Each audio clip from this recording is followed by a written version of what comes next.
And we are now live. Let's go. All right. We got ourselves Quack and Smite League Season 3. Got Boone Gang going head to head. The Obsidian Mages tonight. I am excited. I'm going to be your host, Jeering Lamb, and I'm joined by my friend, the man himself, Red Sniper. Say hello. Good evening. We got our man Matt on the camera for the first time tonight, so if things turned out a little bit patchy, just bear with him for a little bit. Right Yeah, now, if something goes wrong and when we miss every single kill on the map, it's all Matt's fault. Just so you guys know. uh, We love you, yeah. Matt. Just giving you crap. But before I forget, just wanted to put this out on stream. Quick shout out. Happy birthday to Owen. Gotta say it. Oh, I didn't know it was his birthday. Happy birthday. Was gonna have Brownside and the gang plan a little voice chat party for him, but then Ah, somebody had to go and blow the cap on it in Gen Chat. of course. Just expose it. We're gonna be hopping right into picks and bans. Finally, we got Obsidian Mages kicking us off here against the Booney Gang. Let's see who our first ban is going to be, and Athena will end up being the first ban by the Obsidian Mages. Booney Gang will respond by banning Tiamat. Two very, very strong bans. They've Pretty been, standard bans. I yeah, mean, one of them, you literally Athena will pop up out of anywhere, and then on the other side you have Tiamat, who she doesn't even have to be in the lane, and she automatically wins lane pressure because she has extra minions. So or or the fact yeah, that 60% damage mitigation goes burr. yeah. It's if it's not one thing, it's another thing, and so getting rid of the Tiamat, it just Oh, makes sense at this point. speaking of standard bans, we will see Obsidian Mages ban Set, and then Booney Gang will respond by banning Gilgamesh. Another two Um, very standard and strong bans. yeah, Set seems to be very strong, but he kind of has that skill cap. Either you know how to play him or you don't know how to play him. Kind of like On Her has that sort of Very skill true. cap in the carry. But then you have Gilgamesh, which is literally I drop kick you. Oh, you don't like it? Well, I drop kick you again. Oh, you still don't like it? I'm gonna drop kick you and your mother. So, it's you have so much CC out of that. Speaking And of then on CC, actually, yeah, sorry to cut you off. no, go right ahead. Sobek will end up being the third ban for the Obsidian Mages, and Booney Gang will opt to ban Soul as their third ban. Soul has been a quite popular pickup.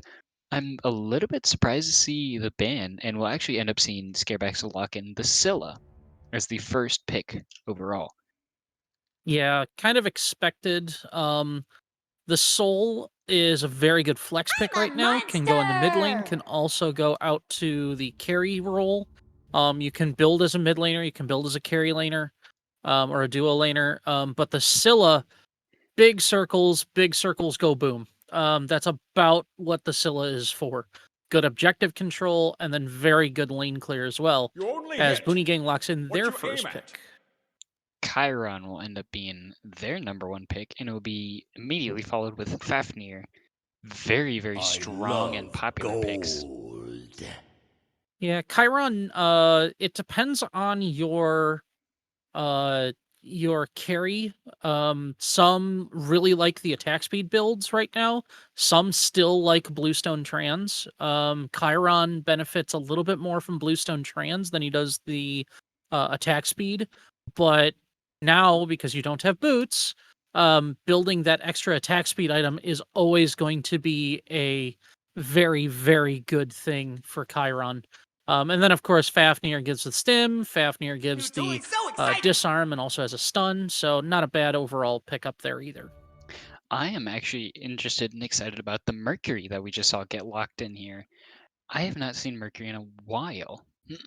And especially with Mercury, crit rolling back into the meta, I'm excited to see Mercury. yeah, And we Mercury see go Burt. Achilles You locked are in as well. finished. Yeah, Mercury's going Burt in the latest meta. Likes to build crit, but then now because he doesn't have to build boots, he can build more attack speed items, or movement speed items or attack speed items, and so he can just pound on you every opportunity he gets. So again, Mercury, but then Achilles, this could be a support Achilles, this could be a jungle Achilles, this could be a solo Achilles. Because we've seen Slim play it before. And he's got this execute that it doesn't matter where you are in the game, as long as he gets you low enough or his team gets you low enough, you could just be deleted. So a very good pickup in that extent. It's always very helpful to have that, regardless of what role it's in, whether it's Achilles building full HP or full damage. Being able to instantly kill somebody once they reach a certain HP threshold. Actually, speaking of, we actually have Nemesis being locked in. Sorry. But Achilles being able to instantly kill somebody, that one hit, no, as long as they're under that Even HP gods threshold, must heed the it can scales of be fate. a very quick turnaround in a team fight setting, or even just a one-on-one. Because even, especially in a team fight setting, when everybody's getting low and everybody's been taking hits left and right, you can hit it multiple times and immediately take out an entire team with just Mhm. one ability. Yeah, and because of that, the Cucullin going to be banned away. Cucullin, a very, very strong team fight god right now. The Danza and the Horus are going to be the bans for Booney Gang. Um, Interestingly, that the Horus, again, Kid Slim used to be a Horus main, very, very good as a Horus support. And the innate healing in that kit is absolutely ridiculous right now. So I'm kind of surprised he's not picked up more. But again, in this matchup, they said we don't want to deal with it. We're just going to ban it right now. Speaking of just banning it, we see Giannis getting banned, and oh good lord, Death is Opwatch only just the got locked in. beginning. Wait, it was oh my Fall. goodness, it was locked in. Opwatch was just locked in. Okay, so That's remember what I said about the heals. Well, you have the anti-heal as the Upwatch getting locked in. I've seen Subkiller play it Greetings, before. I don't know friend. if they're trolling, but it no, could be a possibility. that's what he's doing because they went Medusa Yeah, and it is. Capri, To and now we my have Jean Yep. Kui. eyes. Yep.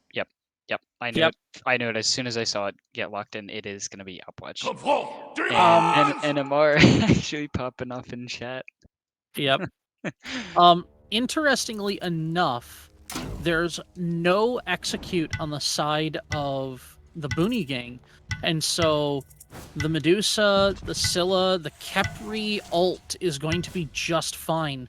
There's no execute that's gonna, take you out of the Kepri ult on the side of Booney Gang. So Kepri's absolutely viable.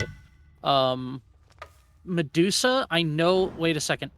Okay, that might be a Medusa. Depending on where Oreo is going, this could be a Medusa mid, and Scarab taking the Scylla in the carry. I highly doubt that, though. I I highly doubt that. I don't believe it is. But if they are doing that, then they're trolling even more than Subkiller rocking the Opwatch solo.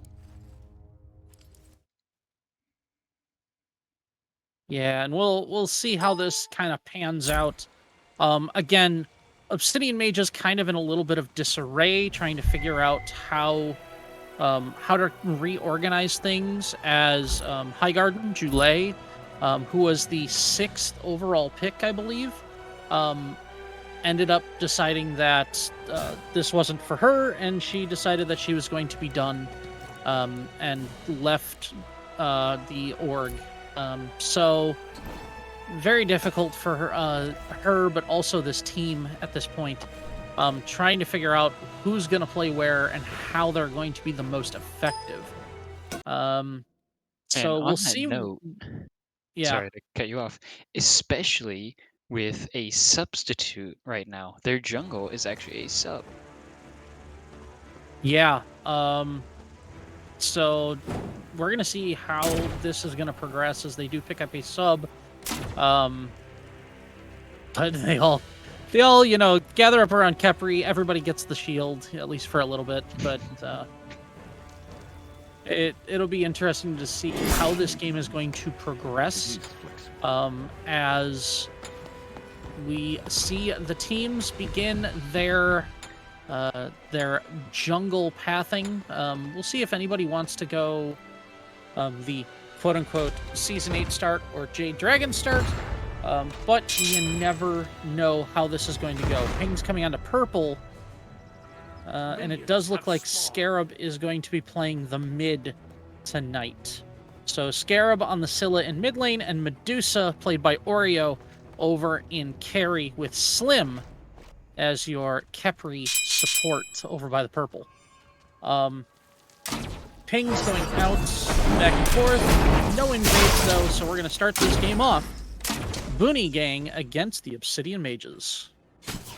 And it looks like Subkiller on the Opwatch is already got tier 1 of Tyrannical Plate Helm, if that is indeed what he's going into. I'm actually interested to see how that's going to end up going. Especially since his 3 is actually going to get extra damage when Achilles procs his 2, because it is actually ability healing. Yeah, we'll see what kind of effect that's going to happen later on in this game, but at least in the early game, it's going to give him very good sustain. Later on, I would be talking about early pressure, where he's already quarter health. Speaking of low health, Nem already taken quite a big hit, as Zhang Kui is dishing out a lot of damage. Dragon on the Mercury did take a little bit of his own damage. They're not willing to give that up just yet.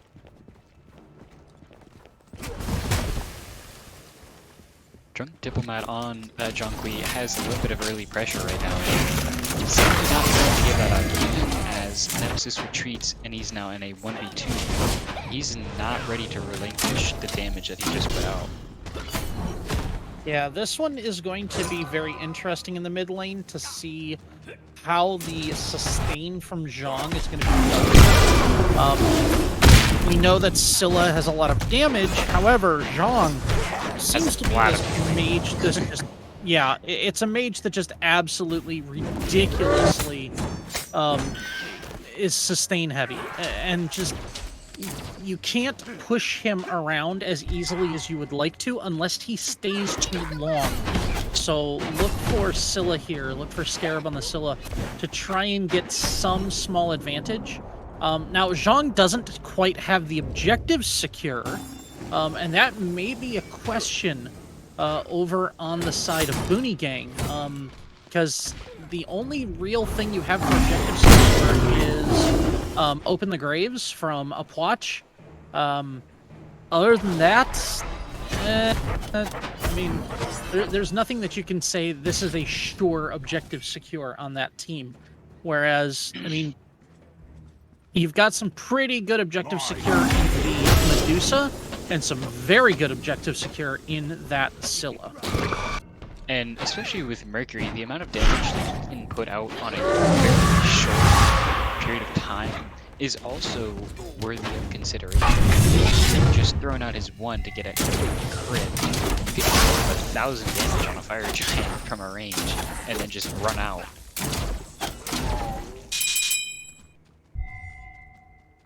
See some more pings coming out as they're looking over at the dual lane here. Yeah, and again, early pressure is extremely important in this game. Ever since the boots meta, or the non-boots meta, I should say, has taken hold, early pressure seems to dominate a lot of these games. If you do not have pressure early game, it is going to make you pay later on. It is much easier to snowball now. There's no real way to turn around, and Scarab will be the first to fall as Drunk Diplomat will get first blood on the Zhang Kui. And just as you were talking about that early pressure and the sustain from Zhang Kui, he's able to continue fighting when the Scylla just doesn't have the same ability to do that, and ends up with the late game skill just not able to quite keep up with the early game pressure that Zhang Kui is able to provide. And that's also going to be having a play in with the Chiron and Fafnir in the dual lane up against Medusa and Khepri. both are very solid for early game pressure. The only question is, how well are they going to be able to keep up with this as the game progresses? Will one side prevail in their pressure, or will it continue being a very close-knit game? Yeah, as we do see the Empty the Grave come out, and Mark, you missed. But we do see the Empty the Grave come out. The Upwatch now getting caught out a little bit, but again, that healing in the Upwatch kit is just nuts. It Can't is do much about that. It gives Nemesis enough time to actually invade blue buff there, which would actually be quite a benefit because Achilles.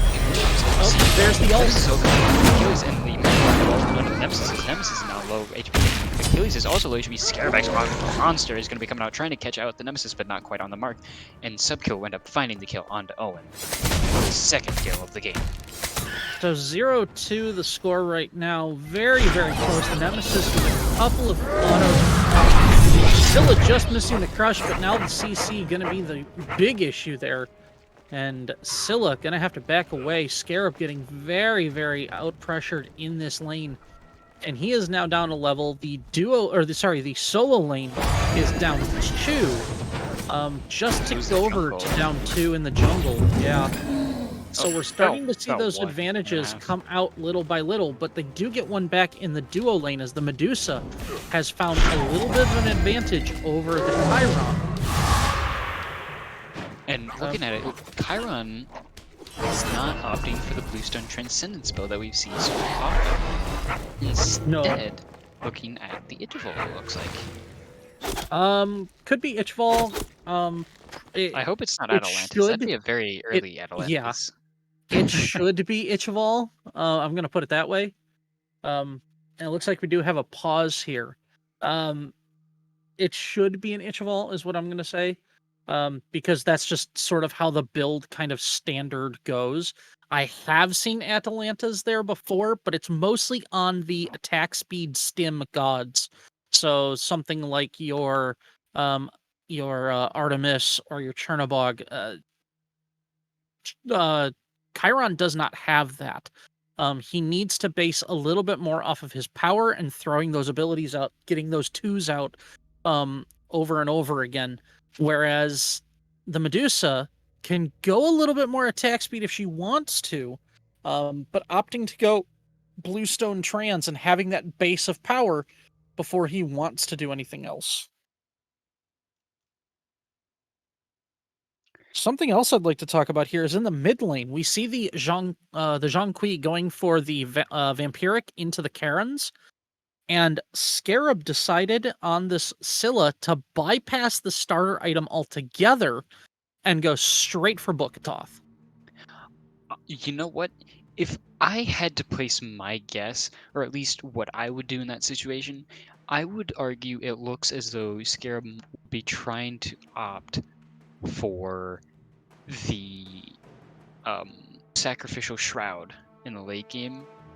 That would be my first thought, because that is a hefty damage increase, especially for a Scylla who's already just destroying your health bar in a single ability.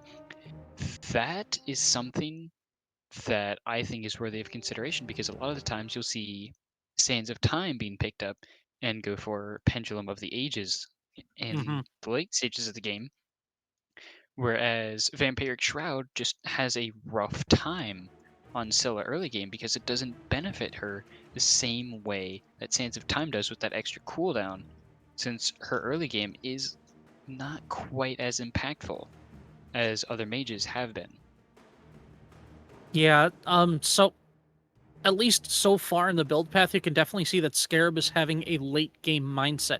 He knows he's going to get out pressured from the Zhang Kui. He knows he's going to be playing from behind, which you can do on Scylla fairly easily. Because again, that crush is just devastating to any wave once you get the high enough level. The stacks on the Book of Thoth is going to allow him to do that much quicker than he normally would be able to if he goes a starter. It also gives him a little bit of distance, you see, as the melee minions are already wiped out. So it is going to allow him, he's going to start getting to that even in lane point so far, as the pings come out, seeing the Fafnir trying to get some sort of a early tier 1 dive. Not gonna happen, though, as the Kepri of Slim looking around, and it looks like they're gonna try and take this XP camp, as Nemesis is making the full rotation, and she will devastate that jungle, as they are going for a 3-man rotation on the Solo. That's also dead man, obviously, because it's already quarter HP. Nemesis hitting that big hit, finishing off that kill from Owen. They will end up taking the tier 1 tower in about 7.5 minutes. Looks like sub on that Hopwatch Solo is sleeper, as we'll actually see Castler end up soloing Oreo over in the dual lane. And Monster Gun is trying to escape. Excuse me, but Nemesis coming out of nowhere to finish off Scarabax after he finished off Drunk Diplomat on the Zhang Kui. That was, in grand total, a 1-for-3 trade from the Boone gang. Yeah, not a. We're definitely not looking at a fiesta quite yet, but we're getting close. 8 minutes in so far, 5-1 our score. Again, Scarab found that little advantage where he could, but you already knew that the Nemesis was behind you. She was spotted with the dive over into Solo. They felt relatively good enough to get that pressure into mid. However, taking that little extra step back did cost Scarab there, and Nemesis able to get in, get out without too much fuss. As we look at player damage real quick, and that I'll watch. That doesn't look like a troll to me. That looks like that looks like an absolutely devastating pick over the solo lane, and something's got to be done to deal with it.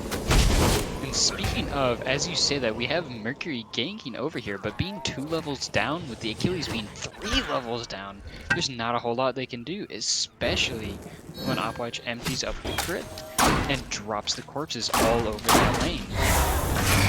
Yeah, Medusa's got to know, yep, that something was up. As Nemesis shows up, Fafnir gets the small rotation over, and Slim is definitely going to communicate that, as Nemesis is looking for something.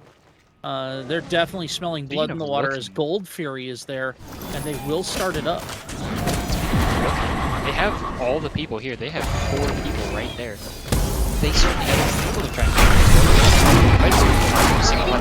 Monster not good on the market. Ends up getting Nemesis ult, but instead Oreo will end up finding the kill onto a Corrin. Nemesis will end up falling back. Out, trying to survive more damage as he takes all of his own. Castro will end up finishing off the kill on a dragon.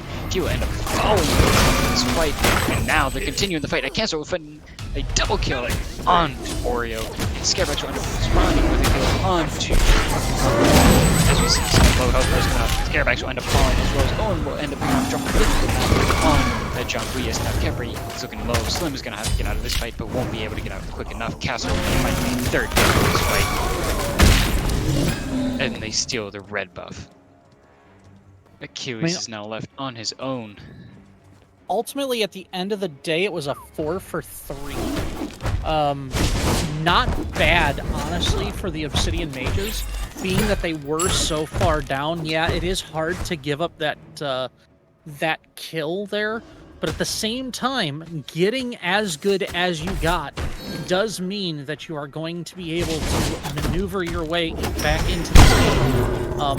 You're not quite out of it yet. It is getting a little bit more difficult now, as the Boone gang is now about 5k, almost 5k gold now. About 46, 4500. As Kepri will get the pick, the Nemesis is there, and it is gone. And the Kid Slim will pick up the support kill. Yeah, that is good. He's practiced my game. And well, on a completely unrelated note, Subkiller in the Boone game have some fangirls in the chat. Destiny Indisputable going off for them. Not 100% sure what's going on there, but Destiny says they're done being sus, so... Well, we'll see what happens here, as we do have very close games so far. Good dash by the Scylla to get out of it. Fafnir just looking for something and something the Kepri. But Kepri doesn't really care. He's just going to back and buy up. Interestingly enough, we see that the Ickval now comes out onto the Medusa. And it looks like it is Ickval and then another bow for the Chiron with the Aussie Lifesteal getting the nod. So it is more of an attack speed buff for an attack speed build for the Chiron of Boone Gang. As Achilles is over here, he really wants to seal this, but he's not going to be able to time it properly. And so Owen will not be able to take down the Pyro. Boone Gang will pick up that objective. And further securing their gold and XP lead, as they're a considerable lead pretty much everywhere. Subkiller up 1 level in the solo lane, Accord up 1 level in the jungle. Mid lane is just about even, as we saw Scarebacks just now hit 12. Carry lane, as carry lane Charon end up getting ulted by the Medusa, taking a lot of damage. Gonna be popping his ult to try and survive, but not enough, and Oro will end up securing that kill. Yeah, he's got to get the kill in order to sustain past the ult. Does not get that, and instead, as soon as the ult timer finishes, he is headed back to defense. Nemesis and Zhongqi do make the rotation over here, as Alpwatch is over here too. That is a full 5-man rotation over into duo, and Medusa just barely makes it out alive. And again, when you're looking down the barrel of an Alpwatch, you need to be a little bit careful. But on the positive side of it, that is a level 14 Medusa. She is 2 levels above the Alpwatch. And so we are looking at a very, very even game across the board right now. It's definitely even, but Boone Gang does have a little bit of an edge. The question is, are they going to be able to press this lead that they have right now and turn it into something bigger, or is Obsidian Mages going to be able to come back from this and show that they're not going to go down quietly? And speaking of which, we'll end up seeing I'm a Monster coming out onto Drunk Diplomat. Mercury will end up securing the kill. Beautiful 3-on-1 under the Zhongqi. Scylla with the I'm a Monster over the wall. That was a great team pick. So you're not looking there to go for a 3v3 team fight. As a wonderful old friend of mine who was a World War II vet said, if you can help it, the best fight to get into is not a fair fight. It's the fight that you know you're going to win. And so that's kind of what the Obsidian Mages are doing. They don't want a fair fight. They're going to fight you 3v1, 2v1. They're going to fight in a manner that's going to give them the greatest opportunity of victory. Now, as it looks right now, the Boone Gang still hold that advantage, but it was a great 3-man pick in the middle. And as we go over to that duo side, it's still going to be a tough battle back and forth for the Obsidian Mages to get back into this one. And we actually have a little bit of a dance going on surrounding this Primal Fury now. Both teams are grouped around it, but instead, it doesn't look like they're going to be pulling it right now. They're just going to be going off and looking for more fun, trying to catch somebody out of position before they end up trying to pull that objective. We saw some pings coming out as well, but right now, nobody is quite pulling it. They are in the area, but there's plenty of wards surrounding this area. They're going to have to be very careful. Information is very critical in the game, especially with players of this caliber. They know exactly how to press an advantage. Yeah, Boone Gang definitely has the entire area right now lit up with both sentry wards and standard wards, making sure that they have the best possible information as they now do a 5-man rotation over. They're not going to get a collapse, but they will push over the left-hand lane, and now they're going to focus their attention on some sort of a zone-out operation to secure this Primal Fury. Again, you see that the wards are coming out. It's already there. It's already gone. It's already gone. Mercury out onto that, or excuse me, onto that Chiron, taking a lot of damage. I'm a Monster coming out. Medusa will be also being Chiron is going to be down to that one alive. He's going to take a lot of damage from the Monster. He's going to have to go down that one. Immediately, Nemesis onto this.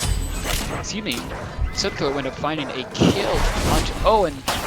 And a fallen Nemesis is going to have to be getting a bit careful.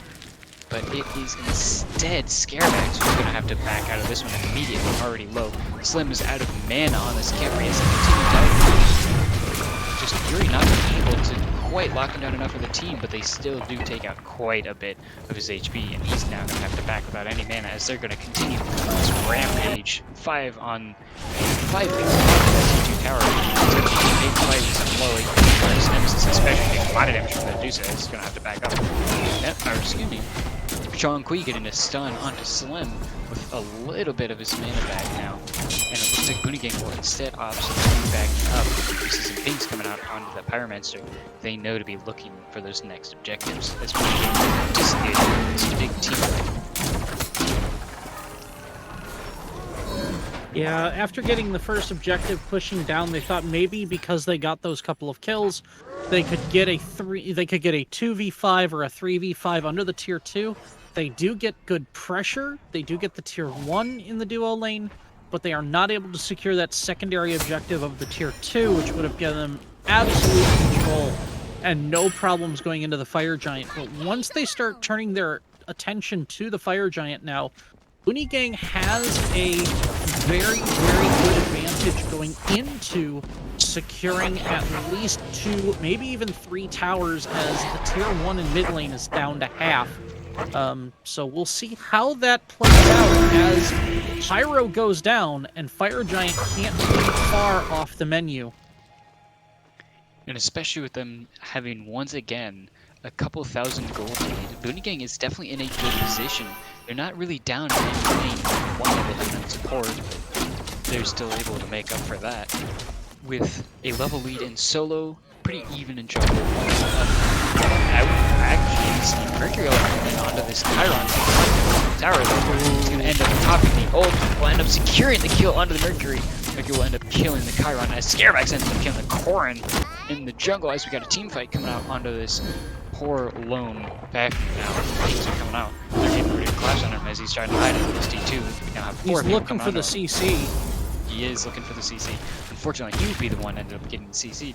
They now have to back off. Obsidian Mages are going to be careful with this next engagement because now Fafnir's not alone. He's got his team here to help him, especially with Opwatch in the area code. He's ready for a fight.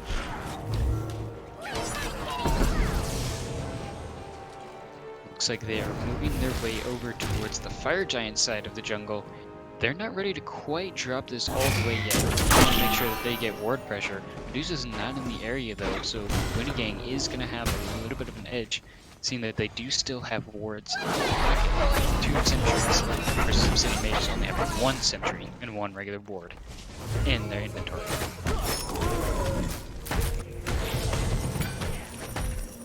As progress, I mean, they got to be looking at Fire Giant.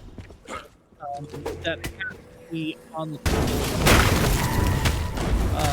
and here they go. They are going to start it up. Chiron, Jean, and Outwatch are here. 2 of the 3 carries. And now we're going to get Nemesis in here. The Mercury ult has been clapped, but he's not going to be able to use it as the Fire Giant's already destroyed. And now there's no real way for him to re-engage this or counter-engage. Instead, they're going to steal away the Fire Giant and not press the advantage. They're actually going to retreat, secure, and push out with minions coming down this mid lane. But it's just the Jean and the Nemesis. Fafnir is coming over, but again, we're looking at a 3v3 in mid lane, not a 5-man push just yet.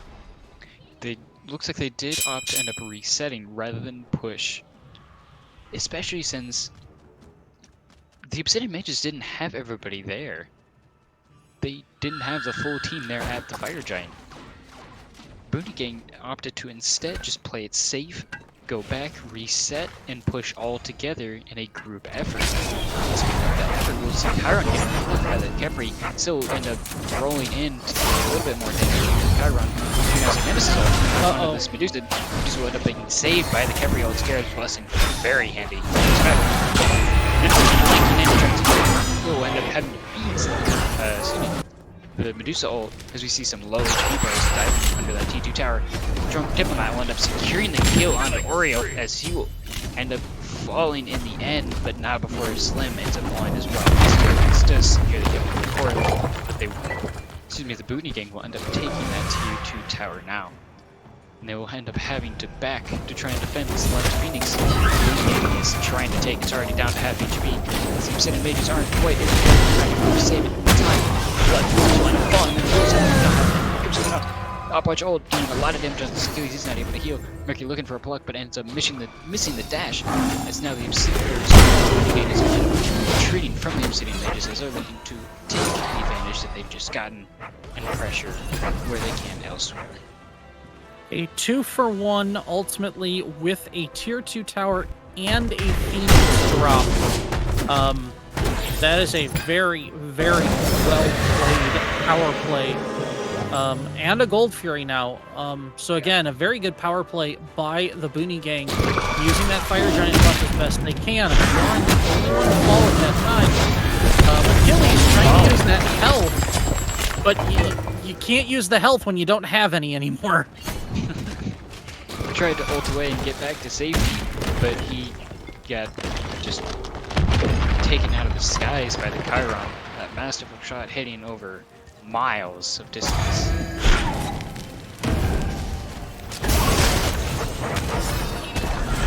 Yeah, looking very interesting here. There's the Merc ult to pick up 2 on the spin to win. Out as well. I'm a Monster also being pushed out. We see a low HP bar on the Opwatch from Boone gang. He's going to have to back off a little bit. They're just going to go ahead and strip if they can. Does not appear as though they're going to opt to try and go for that Pyromancer that's back up and running. Instead, they're all going to go ahead and back and just reset, taking some farm along the way. Yep, Obsidian mages that jungle. Obsidian mages are still looking not ideal fights. Yeah, they're stripping the jungle as they go through. They are now looking at that Pyromancer to finish it off. But this one has slowly gotten out of hand. Obsidian mages did have a chance to get back into it. They were able to farm and scrap and push all their way back. But now the small advantages are starting to come to a head, as it's going to be the gold difference that's really going to make a difference here. And it is almost at 10k. It's about 9 and a bit right now. But when you're looking at 24 minutes into the game, people are starting to hit level 20. 3 on the side of Boone gang, 1 right now on the side of the Obsidian mages. But the levels are not going to mean as much. But when you start to look at those builds, I mean, they're finishing them over on the Boone gang side, and they still need at least 1 full item on the side of the Obsidian mages. It's going to get tougher and tougher for them to be able to actually do something. All things considered, though, they certainly haven't done a bad job in trying to keep up with the Boone gang, being 11 to 14 kills. It hasn't gone completely one side. There's just been some extreme objective control action. Gearback's also popping behind while Monster's trying to sneak this onside. Drunk Diplomat, pardon me, will end up securing the kill onto Kid Slim, as we do see the Aqua ult also coming out, as now they're going to be looking at that Fire Giant. Boone gang looking for yet another pull. 25 minutes in, Mercury tower. He's trying to contest with his Fire Giant. Achilles is going to be able to Fire Giant Boone gang once again. No, he's just trying to grab what little bit he can right now. Mercury will take that tier 2 in mid, but definitely not a bad pickup. Will it be to try and make a difference in this? Boone gang is up 11 to 15 points, but they have sizable gold. And with the Fire Giant buff active, they're going to be running it down the solo side. The Phoenix is now next up on the list. They're looking at it. We do have Scylla and Achilles right here. Slim showing up to try and help out. Mercury and out of the jungle. And onto that. Backwards is going to have your ult turn stuff. Nurse's ult is also going to come out. Still plus saving the Mercury from certain death. Optimus is also not here to secure the kill onto Dragon. The following kill. Scarebacks will also end up. Scare will also get ulted by the top watch. Can't speak today. As we see Achilles end up falling to Drunk Diplomat. And the classic pincer movement, the fire and maneuver, and that Chiron was able to buy just enough time to get his teammates to pull out the Obsidian mages, and as soon as that access from the jungle came in, here comes the Alpwatch, here comes the Zhongli, here comes all that damage, that huge sustain. And even when you're looking at it right now, get all of those health bars. I mean, They're pretty very, full. very healthy. And there's not much you're going to be able to do. Scylla's here, and yes, but the damage there, it's just not there. And now the Titan's going to fall, and that'll be all she wrote for game number 1. Beautiful display coming out from Boone Gang. They'll end up taking a 1-0 victory in the first game of this set. Yeah. Overall, not a bad game on either side of the board. The little things, the little intangibles, though, were really where this kind of where it really came out in the wash at the end. When you're looking at how the Scylla works in, the Mercury works in, I mean, neither team had a bad comp, but as soon as you started looking at who was going to be able to get the advantage and press that advantage, take that aggressiveness and utilize it better, that's where Boone Gang came in and just absolutely operated like a perfectly well-oiled machine. Another disparity between these two teams, take a look at the wards placed. Out of the 5 people on the side of the Obsidian Mages, 4 of them have single-digit wards. When you don't have the information, you're going to get collapsed on, and that's exactly what happened. And time after time, it was the collapse that hurt them over and over again. Absolutely. The Boone Gang, they're really able to capitalize on those team fights and ganks extremely well, and taking the lane pressure that they had in each lane, especially from the solo side, they're able to press those objectives, and they ended up securing them at a rate that they just couldn't keep up with from the Obsidian Mages. They did not have the time or the pressure to end up contesting some of those, and they ended up falling.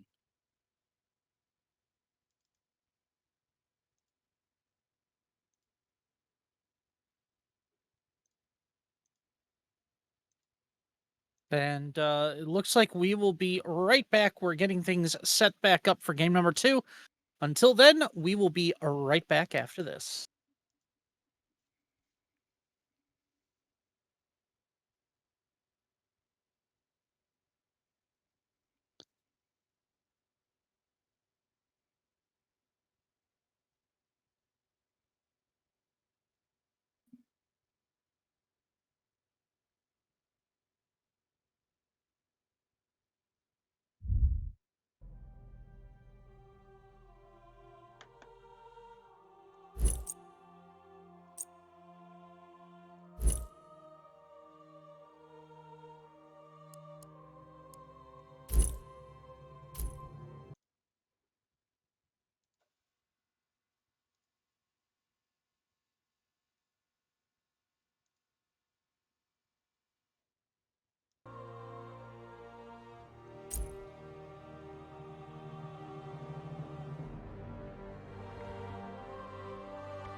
All right, and it looks like we are back into game number 2 between the Obsidian Mages and Booney Gang. I am Red Sniper 23. Joining me is Jeering Lamb, and we're going to get things kicked off here in game number 2. So first off, first thing taken away, it's going to be the right off the bat, the global ultimate. It's something you don't want to see. And now here comes the Sobek response by the Obsidian Mages. So they know that there is going to be a good fight between the supports. We've already seen that. The Fafnir already taken was really, really good. Gilgamesh, another strong pick. Tiamat, kind of expected. Um, we'll see. So far, the standard bans. We'll see what the third bans are, though, as this continues. I believe Soul and nope. Well, never mind. It's not going to be the same bands as Loki now going to be banned away by the Booney Gang. I am perfectly okay with that. Loki deserves it. Yeah, Loki always deserves it. I know there's a lot of Loki lovers out there, but no. Nope, nope, nope, nope.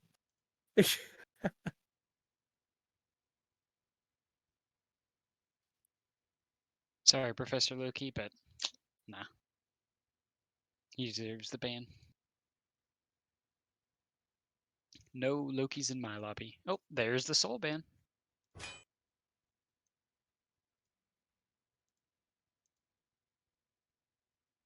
And we'll actually see Another Apollo performance locked already. in as our I guess number they one can't get pick. enough of me. Cerberus will be responded with by the Obsidian Mages. Slim looking to have a little bit more fun this time. Apollo, actually a god that's been slept on a lot by people. Was very, very strong at the beginning of the season. Was basically an auto ban every single time. As an Apollo player myself, it was horrible at the beginning of the season because I basically had to pick my second, third, or fourth most comfortable gods because everything else was getting banned out on me. Um, We'll actually but see now Raiden locked in too. yeah, the Raijin, the Scylla is still up, the Giannis was still up, but instead it's going to be the Raijin. Raijin is still it's a perfectly serviceable pick, very, very strong if you know how to use him correctly, and that is going to be the big, big thing. Can he be utilized correctly, or is he going to be dove on regularly by this Booney Gang team? Though, considering it's Scarab, I'm fairly confident in saying that he knows how to work Raijin. Scarab knows what he's doing in the mid lane, and we'll actually end up seeing Camazotz and Fafnir locked in by the Booney Gang. I was expecting to see the Fafnir once I saw the Apollo. That is... Apollo and Fafnir, name a better duo. It's Um, it's pretty much perfect. Attack speed with an attack speed still.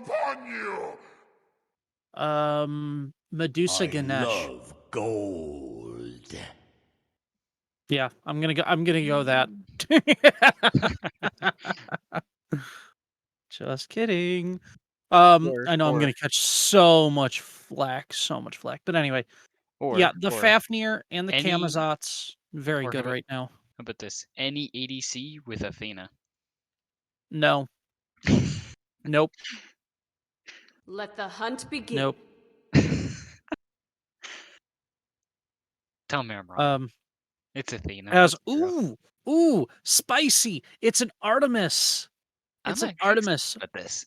I'm sure Castler is mighty upset because I know for a fact that Castler likes playing Artemis. Yeah, and that was another thing. Was it going to be a carry Apollo? You never knew because I mean I've seen Subkiller play it before, trollololo. But you can also see it in the jungle. I have seen it in the jungle. Camazotz could have been in solo, who knows? But yeah, Artemis very good right now, especially with the attack speed build. But that's only if you go pure attack speed. So we'll see what happens with this Artemis if indeed it's going to be built that way. As the bans are now coming out, the Giannis going to be taken down, and the Fenrir going to be the next pick as well. And by the way, for those of you who... Third. Oh, yeah, Wheelix, wow. Interesting. Yeah, Especially I for a guess team think that of it... doesn't have a leap. Well, the Cerberus does. Well, one. Raijin... No. Nope, he can't be pulled out of that yet. So, yeah, I'm not sure. Maybe they have ideas for solo laners? Well, Odin As just the got Odin... banned. Yeah. Which Odin, not really that surprised. Like, I mean, it was gonna catch the Apollo. He would have had to ult out. Camazotz would have had some issues unless he ulted out. And there is There's the the Horus. So now the question is that a Horus solo or is that a Horus support? Come, we shall fly together. Yeah, this will be interesting. I'm willing to put my money on Kid Slim playing Horus support. And by the way, for those of you who like to put money on things, let's see you put your points where your predictions are. And here is the prediction that is going to start. Who's going to win game number 2? Is it going to be the Booney Boys? Is it going to be the Booney Gang or the Obsidian Mages? This is the Major League, not the minor leagues. My And bad. we might be seeing that Apollo solo that you were talking about as Anhur gets locked in and Vulcan gets locked in. Creation. Oh no. Made you Sub killer, really? Somebody stop. Oh. Okay, well, and the last one, the Circuit, is being hovered right now. But it's going to be a Hunbats. Okay. Listen to my So words. it is a sub killer Apollo. It is going to be on her in the carry role and Fafnir support. And it is also going to be a Horus support with the Cerberus in solo lane. So interesting lineup so far. We're going to see how this is going to pan out at the end. But you only got 3.5 minutes left to go, guys, on those predictions. Who's going to win? Is it going to be Booney Gang? Is it going to be Obsidian Mages? And we are into game number 2 shortly at this time. I don't know. With these kind of builds, who do you think is going to take game number 2? Honestly, I'm really excited to see how well Booney Gang is going to handle this because they do have Fafnir with 2 ADCs, especially in Apollo, who can absolutely make use of that stim. Whereas on the other hand, we've got an insane teamfight setup coming from the Obsidian Mages. Artemis, Cerberus, Raijin, and the Hunbots. You are pretty much never going to have beats up at any given time in this game. They're absolutely going to be rolling through those actives, and if you don't have those up when a team fight starts, you are just doomed to be gray screened. The other thing you have to be worried about is that's an Apollo. If you are low enough, he is going to dive you from anywhere on the map. He is going to go up into his ult, he is going to find you, he is going to kill you, and there is nothing you can say about it. So you've got to be cognizant of what your health is and how you can escape if you need to. Means you either have to be grouped up or you've got to be healthy enough that it is a disincentive for him to dive you. Or especially if there is, let's say, an Phoenix on one lane with minions pushed up. That is always an available option. We're not going to talk about that. Come on, Red. I know you saw what happened. You saw what I did last season. The Apollo split push is always alive. Yeah, the Apollo split push is almost a meme status at this point. It's almost as bad as the Izanami split push. It's far worse than the Izanami split push. I know, but it's the Izanami split push though is the more troll split push. Apollo split push is like the designated split push. So this one here though, this is going to be interesting when we get to the team fight stage. Things are going to be moving so quickly. Let's see if Obsidian Mages can maybe sneak one out here against the Boone gang. And here we go. We are into the farm and into the lanes. Raijin already starting off, and he is going to have a much better time against this Vulcan than last game when he was getting out-pressured by the Zhang Kui right away.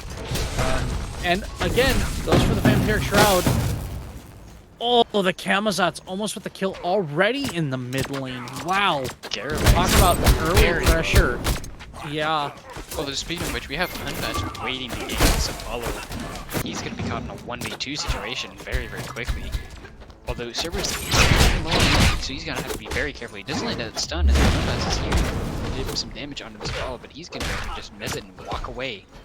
Cool guys, don't look at explosions.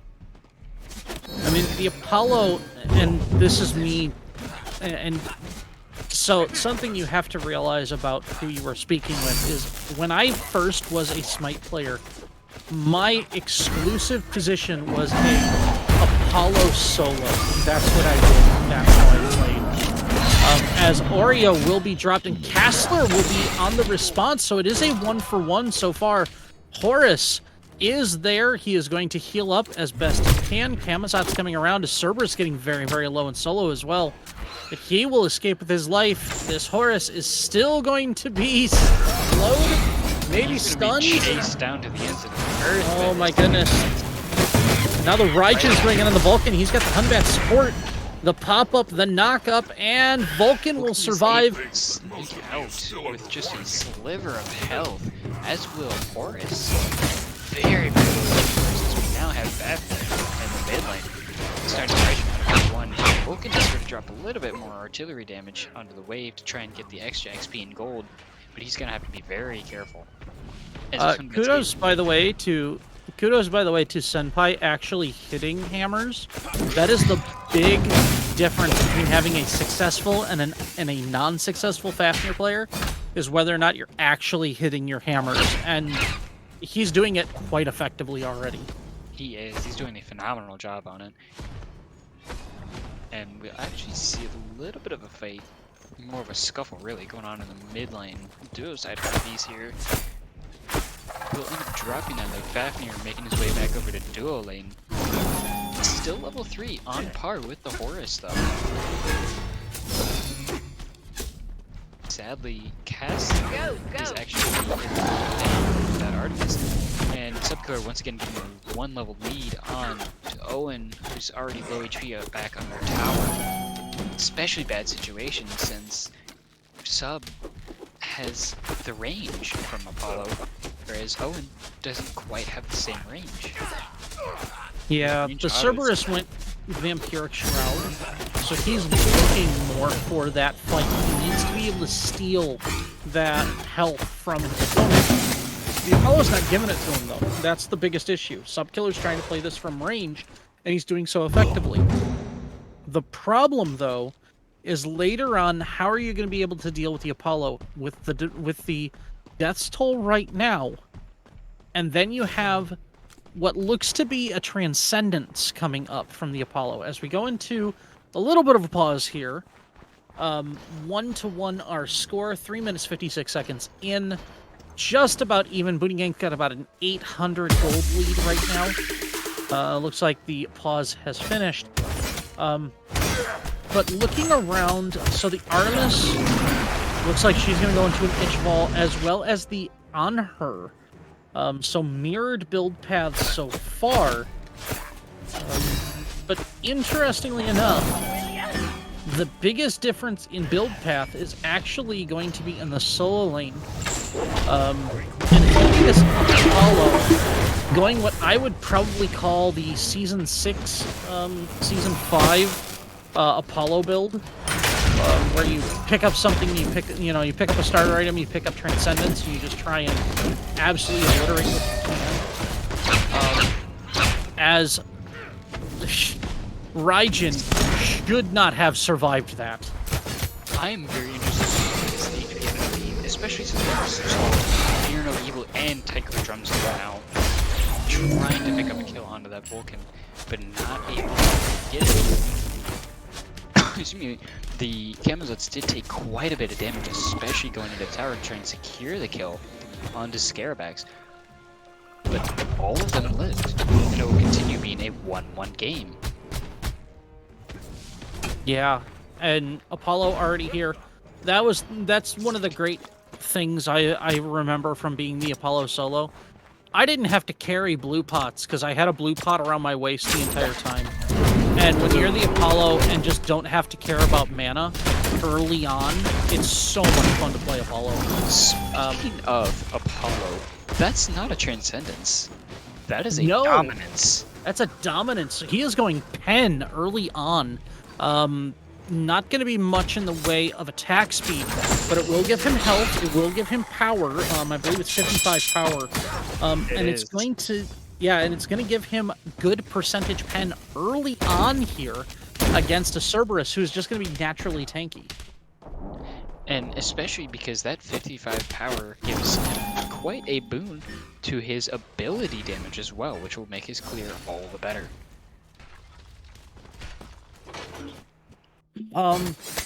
Yeah, definitely find it interesting though he decides to go dominance instead of something like maybe like an Ickfall, because again, you got to remember Apollo's passive is that when he stacks it up fully, he gives a huge attack speed buff.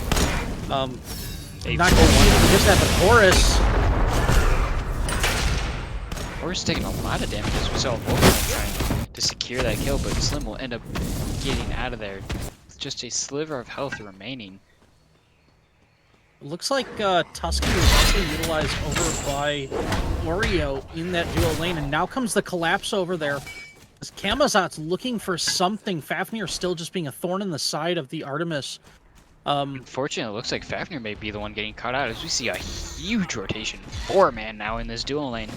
Boone Gang only having 3 Camazots getting a little bit of damage onto that Reggie, but taking a lot of damage on his own. A beautiful hammer coming out from Yuri. What a save! What a hammer! What a save! Oh, here comes the right. Evil Tycho drums coming out. Dragon will end up securing the kill on her, and Fafnir will end up coming out. Kessel will end up securing the kill onto Kid Slim. You see Fafnir jumping in onto that. Reggie will end up popping his beads to try and survive that. And now Honor is a bit low with little mana, so they are going to have to try and play it safe, as it's now effectively a 3-on-1, since Honor is going to have to be back in here very shortly. Apollo is now ulting over from the solo lane, trying to catch his rotation. It's now a 3v3 right on top of that ult. Oh, end up taking out Scarabax. He will fall as well. Fafnir is getting very, very low. Hunbat's trying to secure this kill just shy of the Camazots will end up blinking in. Fafnir will end up falling, but now Hunbat's in a very dangerous situation as that as hell comes out to try and secure the kill. Sublime will end up finishing off that kill with a triple header. Beautiful rotation. Again, ultimately a 3-for-1 at the end of the day, as Dragon, Scarab, and Oreo going to fall. Actually, I take that back. He's 4-for-1 as Kid Slim's death kicked that all off. Really tough for them to try and find a way back into that. But yeah, again, you just saw the power of the Apollo ult. He comes in out of nowhere on top of you when you have no mana. And if you don't have... Sorry, I'm just cutting. Speaking of Apollo, about Shogun's Kasari. There's the attack speed that we're talking about. Horus coming in quite clutch to get the Raijin out of a sticky situation. He's dishing out a lot of damage. That's not here to try and force on the 4 people now to secure this Vulcan. Tycho Drunk will end up securing the kill on the Drunk Diplomat, as we now have a very, very low HP Fafnir. He'll end up falling to Scarabax as well for a double kill. Wait a minute. Hunbats has dominance as well. yeah. What am I? Why does everybody have dominance in this lobby? Oh, that is a good question. What is this? Oh, here comes the Apollo ult. Someone pitching a beautiful stun. Raijin throwing out some damage, trying to save Slime here as he's taking a lot of damage. Evil will end up coming out, but Gordon will still end up finishing off that kill. Slim's gonna Yeah. have By to the way, back the Shogun's Kusari is not going to give the Apollo any benefit in the way of attack speed. It does give magical protection, which is going to be great against that Cerberus, who is getting very, very low now, and he will be trampled down. So now the Cerb is going to be the issue with the Fafnir. Beautiful stun there by the Cerberus. But it's going to give health, it's going to give MP5, so he doesn't have to worry about mana now. And it gives cooldown reduction, which means he can throw his knives out faster. But its allied guns are going to have the 30% attack speed increase. So the Anhur is actually going to be getting the benefit of that. especially with set.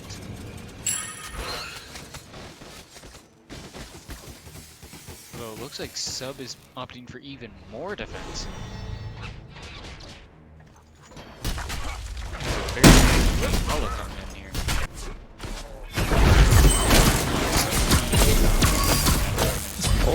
Speaking of watchers and Oreo and getting the cast there, the beautiful hog. That was very, very well done. Very well done. Was... As the trap and the Tusky, just absolutely well placed there. Beautiful CC chain coming out of Oreo in the duo. That is how you play an Artemis, and that is how you play the Artemis well. Good knockup by the Horus. Gets the Vulcan to expel his CC out of there. And now he's just going to heal up, back away, and maneuver into a positive position. Again, looking at things and how they are panning out, we've only got about 3K difference right now in gold. And still, this is anybody's ball game, especially with the Scorpion already falling. The Gold Fury already looks like it's gone down. So now, just looking at the next objective on the board, we're either looking at a Pyro, or it looks like we're going to have the Hunbats getting jumped on by the Fafnir. Maybe a kick here, but here comes the counter as the Fear No Evil comes on. The big Vulcan ult. Now Camazot's going to have to go into Bat Out of Hell just to keep himself alive. That's very low. A lot of damage from that. Wow. Cerberus wound up finishing off the kill onto that Fafnir. Boone Gang is going to have to retreat. That is the pick that they needed. In.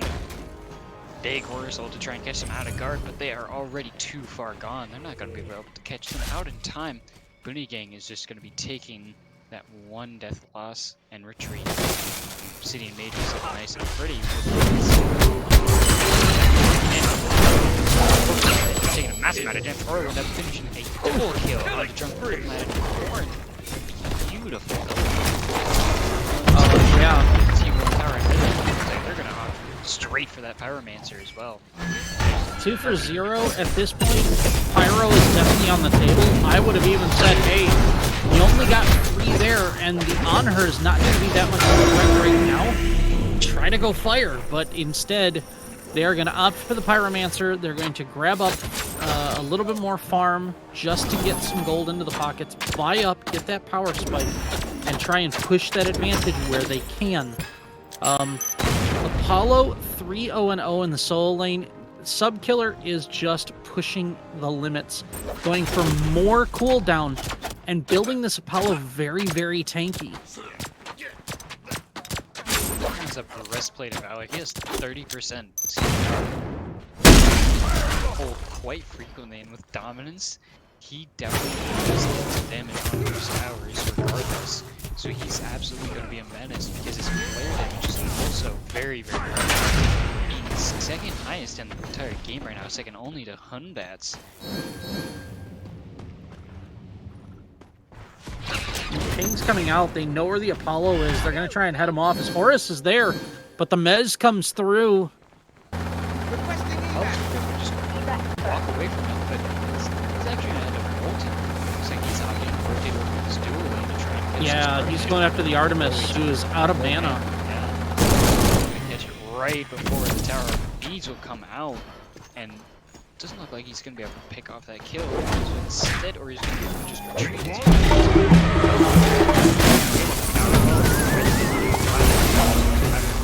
full transform, jumping towards the Horus, who's trying to stop Techno Drop coming out to try and finish off this factory, but he's a tanky boy, and he's going to be taking a little bit of services down here. He'll end up falling the Horus in the end, so Horus hits Limp to finish off that Fafnir chase. Rotation's coming through at purple buff, and now Aquarian gonna drop to Dragon as the Hunbats will take his kill. Vulcan now being pushed out by the Cerberus, and Apollo in a bit of trouble as Subkiller finally pushed his luck a little too far as the beads will come out. Hunbat's looking for another one, but he is low as well. He's gonna have and now Hunbat's, yeah, he's gonna have to blink away. He will get healed up by the Horus a little bit. And the call comes out, hey guys, let's not push this, let's grab Oracles, and let's start up the Oni Fury to make sure we have pressure in lane before we push things way too far as Cerberus also blinked in as well. Beautiful zoning from him though, he ended up living and baiting out the Vulcan ult, while the rest of his team just secured that Oni Fury, and Obsidian are coming in with a beautiful game too. They're up 6 to 11 kills now on the board. So, even with the 5-kill lead by the Obsidian Mages, though, they are still down about 1,100 gold. It is a much closer game, and we're 16.5 in. But on top of that, now we're starting to see the wards getting placed, the rotation happening on. No sentry wards so far for Boone Gang, but there are a couple of sneaky wards over there. For Boone Gang to try and make sure that they spot out what happens with this Fire Giant.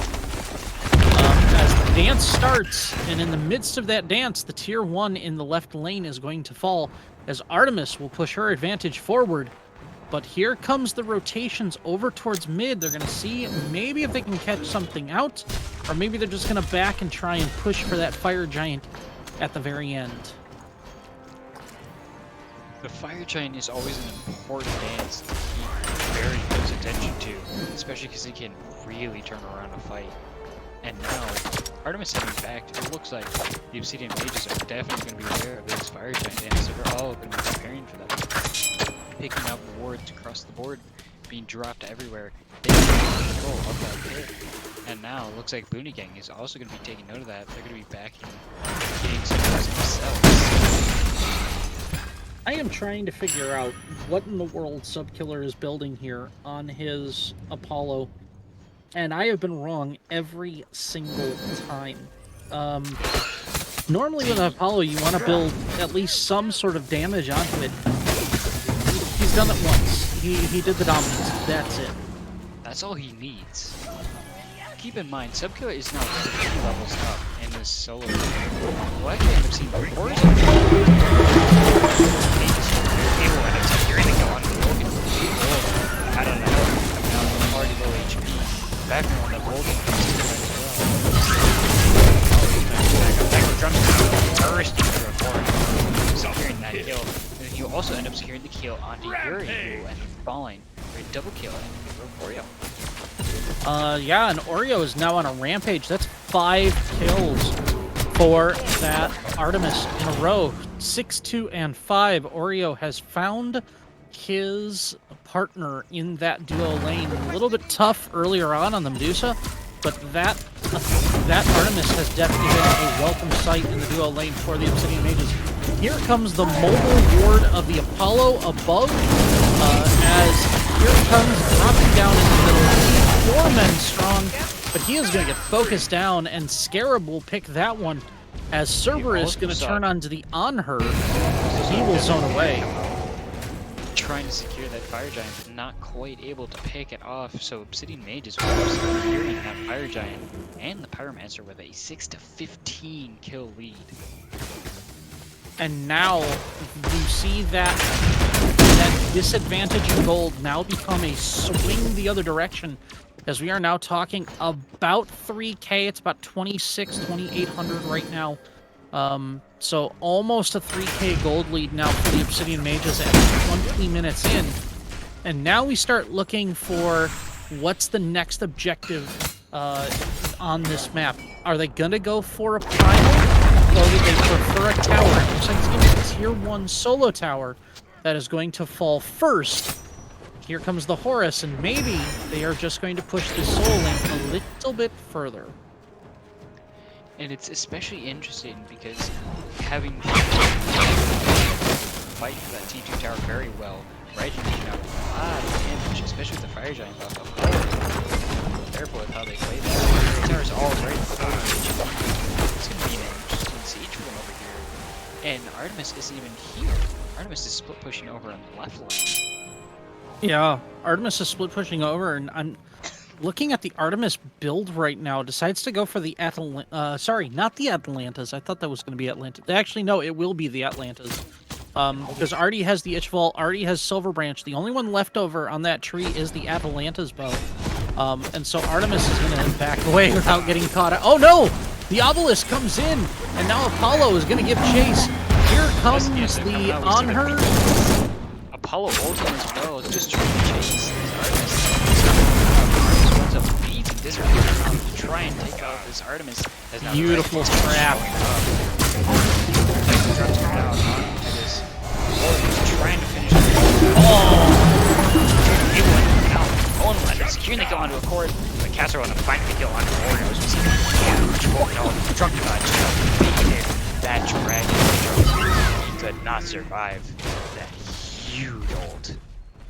That was a massive, massive Vulcan ult. Ultimately, a 1 for 2 is going to mean that the Primal Fury will get secured here in favor of Boone. That is going to give them more pen, more objective control as this game progresses now. And that was such a tough fight for Obsidian Mages. The Artemis just gets caught out by the on her Obelisk, and at that point you're looking around going, okay, how do we rescue this situation? And there was nothing you could do. You did end up getting a Quarren, who for some reason, that bat out of hell just was missing that Artemis. But at the end of the day, you're still looking at an Obsidian Mage's advantage. Not as much of one now, but still about just under 2k gold. As we see Primal Fury dropped, it will be another Primal, but now looking for Pyro and Fire Giant coming up next as the Dance of the Wards will begin shortly. And this is especially interesting to note because Obsidian Mages do have the XP advantage here. They beat 1 level down in the solo lane, but they're up 1 in jungle, even in mid, up 2 in the carry lane, and up 3 in support. Yeah, and it looks like they're rotating over to finish off the solo side.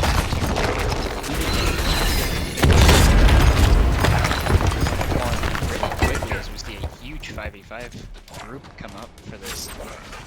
They're definitely going to be in the area trying to get that fire dance, just making sure that they have the ward coverage and the knowledge to make sure that they can pull that when it spawns here in less than.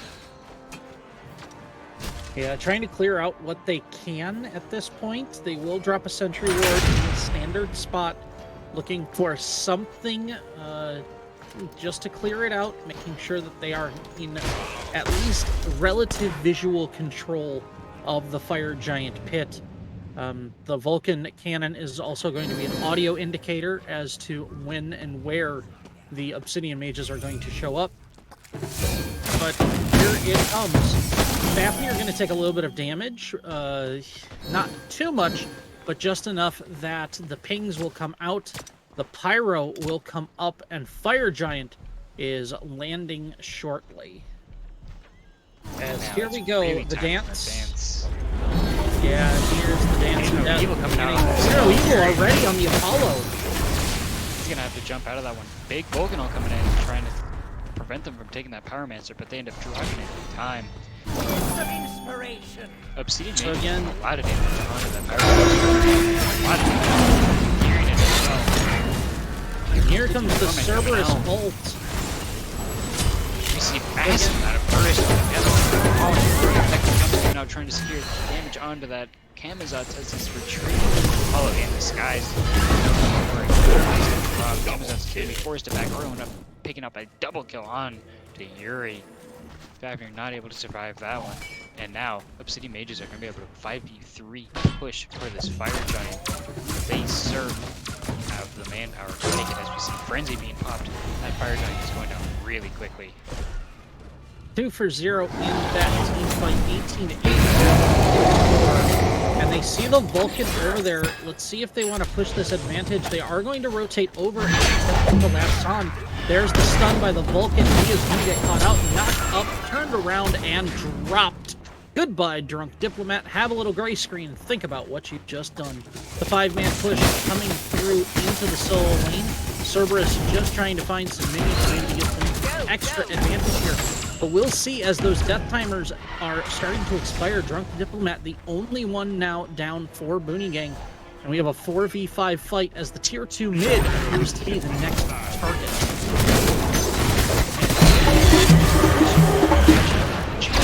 Which I'll get to here in a minute. Able to get onto this Phoenix and really doing a lot of damage onto this Honor. Accorn will end up picking up the kill onto the Hunbats as Honor is forced to back, being 4 HP. A lot of damage, but a great siege defense coming out of the game to try and protect that mid Phoenix after losing the solo side Phoenix. And now, Obsidian Mages are going to end up looking at that area that's about to be spawning very shortly.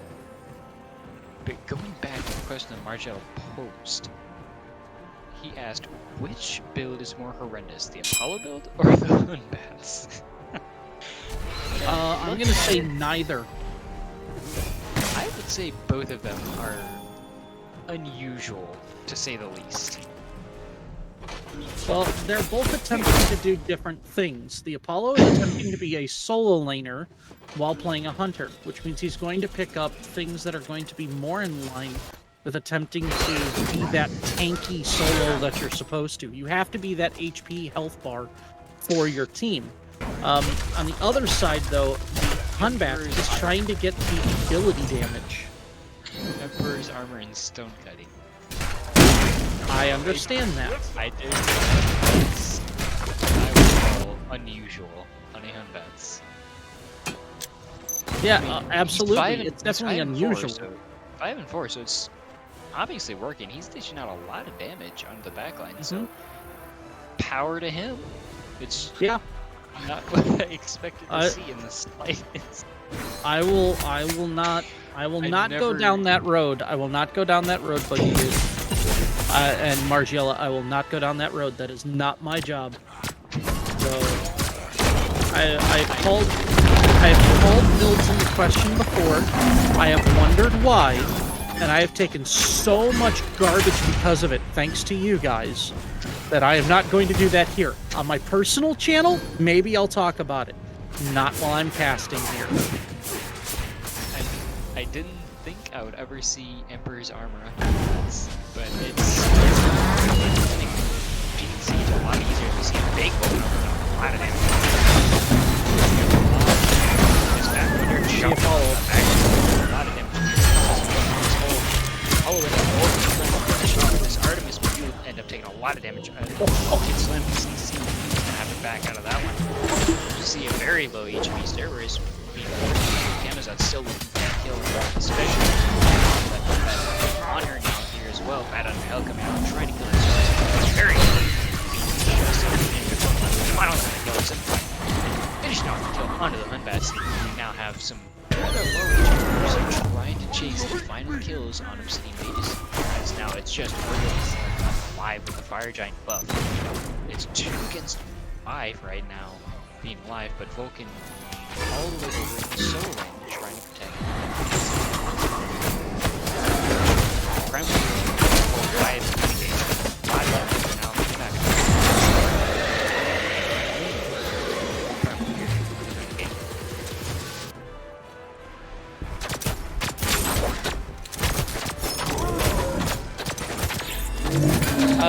Gentlemen, I'm just going to ask you guys to keep your comments in the chat relatively, we'll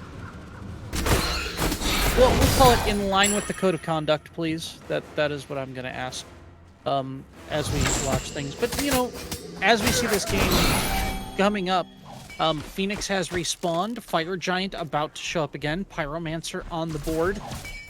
But again, we're waiting for the 3 members that were killed to pop back up and get back into this fight as Hunbats and Cerberus, the Cerberus especially, the big tank on the board, definitely going to be a little bit more wary as to his positioning, as now we've got the 5v5 Dance of Death as the Fire Giant comes one more time, and now with 30 minutes passed in this game, we're looking at it. EFG is now, here comes the Hunbats. The Fear No Evil comes down.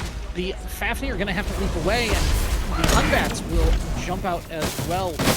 So now another team fight all down, and not much to talk about for it. We've got to back away from this fight cautiously, as Obsidian Mages are end up going to be giving advantage in the space that they have on the Fire Giant pit. Boone Gang does certainly have some good counter engage and a lot of damage that it can put out quickly. But Obsidian Mages does have the space and the knowledge. Their wards are out Fire Giant, and it is taking quite a bit of damage. He's not ready to drop it just yet, but we also have Apollo, the flying ward in the sky, circling around this Fire Giant, waiting for them to either continue it or find a low HP bar to drop in on, and he's not really in a bad situation. He's running out of mana with all 5 members of the Obsidian Mages coming up. Lands almost no mana, and he's going to have to get out of this fight really quickly, as now Fafnir is going to have to play to try and get him out of that. Vulcanol will end up coming out to try and force them away, but they are able to avoid that damage. And now, to chase, try and force people. Stitching from like 2 people. A lot of damage on her, so we're going to have to come down and have HP already. Forceall dropping in. Huge payload coming out from the back of the Boone Gang here, as they're taking a lot of damage. Right, we'll end up finishing off. And now, right now, just trying to let it go. Vulcan is going to we see Oreo end up picking up a kill onto the support as well. Fafnir dying. Now he's very, very low HP, but we do see 3 low HPs on the Obsidian Mages as well. They don't have the Fire Giant buff, so they are going to have to be a little bit cautious. He's happy to be following the big, beautiful stun from the Phoenix. That's covered in, will end up falling to a core. Beautiful pickup, but Oro will end up pinching off that kill. It's now just simply left trying to finish that. It's falling fast. He's gonna have to too much damage to protect. Fall to the Obsidian Mages. Excellent team fight push at the very end by the Obsidian Mages. And now we are into a tie game so far. 1-1. Obsidian Mages get the victory. 23-13, your final kill score. And that one, that was a lot of fun to watch. A lot of fun to watch. It was a very push and pull type of game, back and forth a lot. It was beautiful. So as we look at the details so far, well done, first of all, on both sides. But Oreo popping off on the Artemis, 10-3-9. Absolutely phenomenally done. 27k player damage. Scarab, 5-2 and 13, 23k. But Dragon is kind of that big story. Last game, not really great on that jungle. Now on to the Hunbats. Absolutely excellent. Well done. Well done from him. And on the flip side, Subkiller showing us stuff we have never seen in that solo lane. And pulling it off well. We'll see what happens, though, as we continue. We'll see if he decides to stop with the troll and start going with something maybe like a King Arthur or a Guan Yu or a Cucullin. Something that maybe he's a little bit more well known for, but you never know what's going to happen. But as we begin into game number 3, the rubber match between Boone Gang and the Obsidian Mages, we will be right back.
Are we? We can't see anything. I don't know. Are we? Looks like we are, because it looks like a Sobek has been banned so far. In addition to a Tiamat and a Gilgamesh, and the Giannis now going to be taken off the table. So, by the way, we are back for game number 3 between the Obsidian Mages and Boone Gang. Obsidian Mages taking game number 2, forcing this into a game 3. This one has been really fun to watch. It has. Number 23, and joining me is Jeering Lamb. What's going on, everybody? This has been a really exciting set to watch so far. Yeah, it's been really back and forth. Especially game 2. Well, yeah, definitely game 2. First game was very close. Saw that there were a couple of times where it could have gone one way or the other, and it just fell in Boonie Gang's way.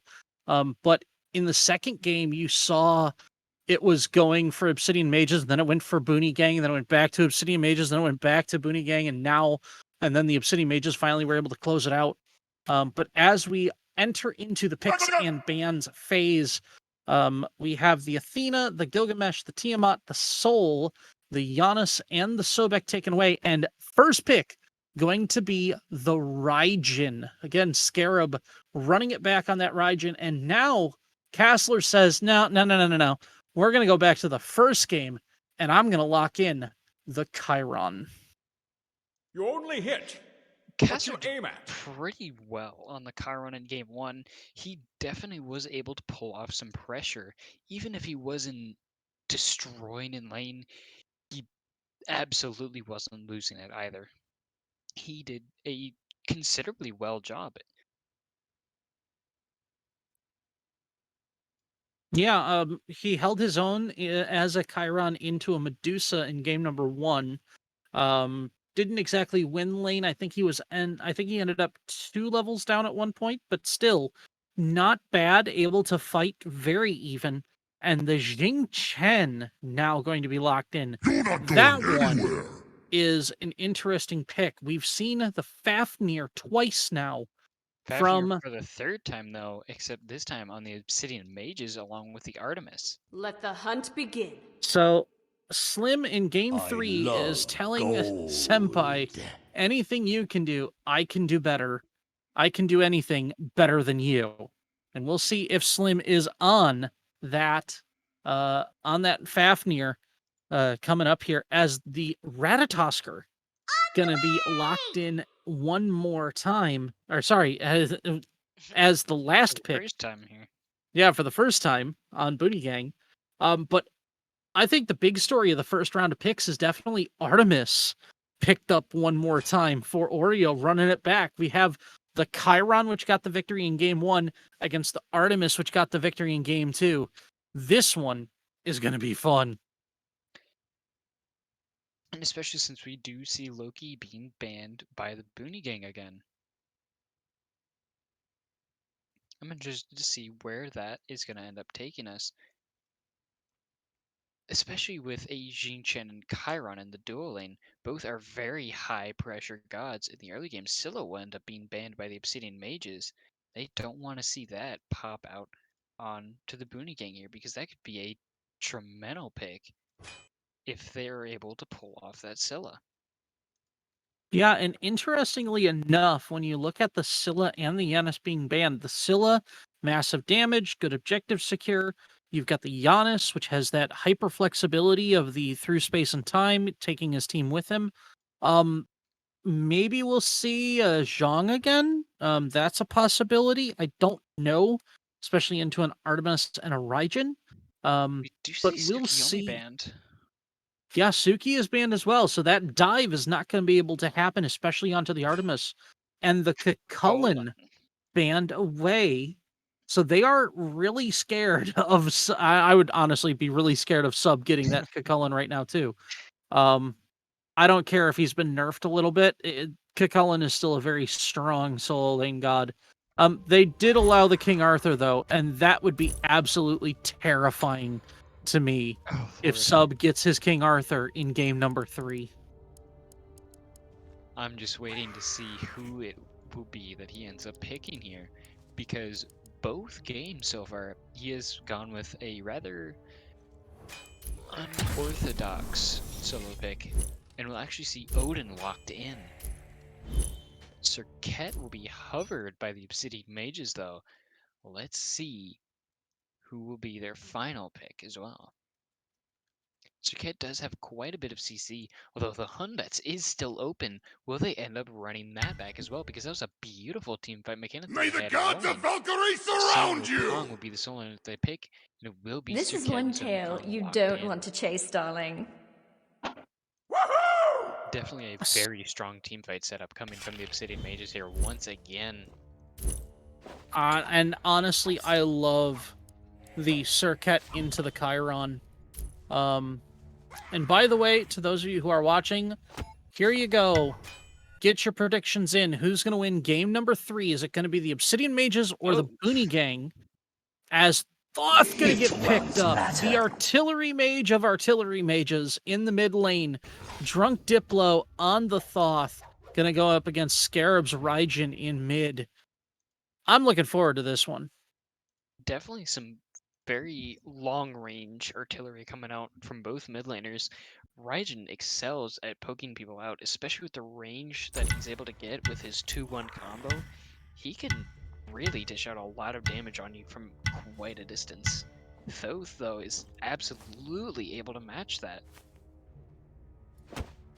Yeah, Thoth can match that. Not only can he match that, but with that wall, I mean, he can stay safely out of range and just blow you up. And if he aims that ultimate just right, I don't care how far away you are, he is going to drop you instantaneously. I really like the Odin cage, although the Wukong can get out of it, the Serket can get out of it, the Fafnir, I believe, can get out of it, and the Raijin can get out of it. So we'll see, but the Artemis can't, and the Artemis was the problem last game. So Absolutely. we'll see what the Booty Gang is able to do in these team fights, and especially what the Odin's going to do when he drops the cage. This could be a real big problem for Obsidian Mages going into team fights. They've got to keep Artemis. They've got to keep Artemis safe. And especially with Jing Chen's spin to win, if they get everybody into the washing machine and toss them all into the cage, I hate to see what that cage match is going to do to the Obsidian Mages. It will be a very quick knockout, even faster than Ronda Rousey ever did. You mean faster than snapping an ankle in an MMA fight? Yeah, okay. Both. Just a wee bit of both. Destiny saying Subco went 13-0-12 in my ranked game on Odin. He will do it here now. Given what he just did in the past 2 games, I genuinely would not be surprised. He went up watch, then Apollo solo, and absolutely shined. I will say, Odin is still very good right now. Minions have spawned. I'll put it this way. I was playing with a couple of the guys. I don't play solo lane, like never have played solo lane, don't like playing solo lane. And I played an Odin. Just for the heck of it, I played an Odin. And I had a pretty good game on Odin. If I can go well on an Odin, I hate to see what a sub killer does. Just to see him play this Odin, I'm actually feeling pretty scared for the Obsidian Mages right now. This could turn out quite dangerous, especially with the fighter's mask start. He is going to be a menace of damage.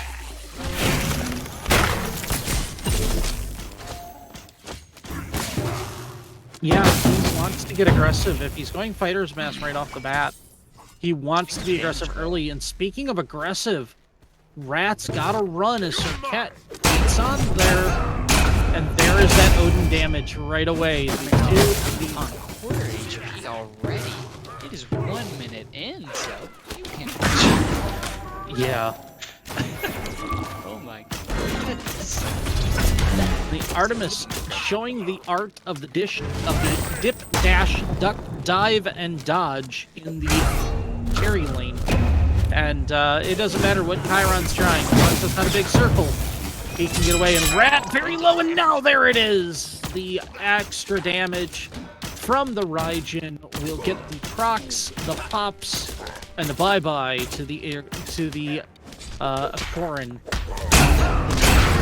First blood to Obsidian Mages.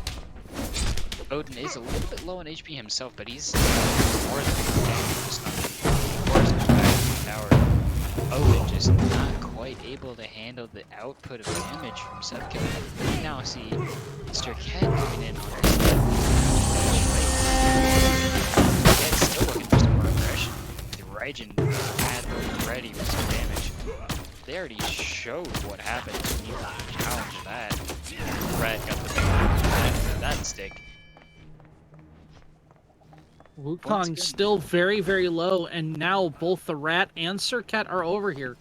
So Wukong's going to stay under tower. He knows, oh, and it's not worth it at this point. It's really not worth it. And he's still got the touch. He's still to try and time this. No, but it was secured by the Serket, so he will get his blue buff. And Odin in a little bit of trouble. Subkiller having some problems. Goodbye, Odin. Go get some gray screen. We'll see you in 10 seconds. And that's going to allow Owen to get a little bit of a lead here for the first time in the set on this Wukong. Great option to try and get away from this Odin. The amount of clear that he's able to put out is able to match Odin and he's able to level lead on him. It's very safe and very. This is certainly Owen's chance to make a comeback on this Odin.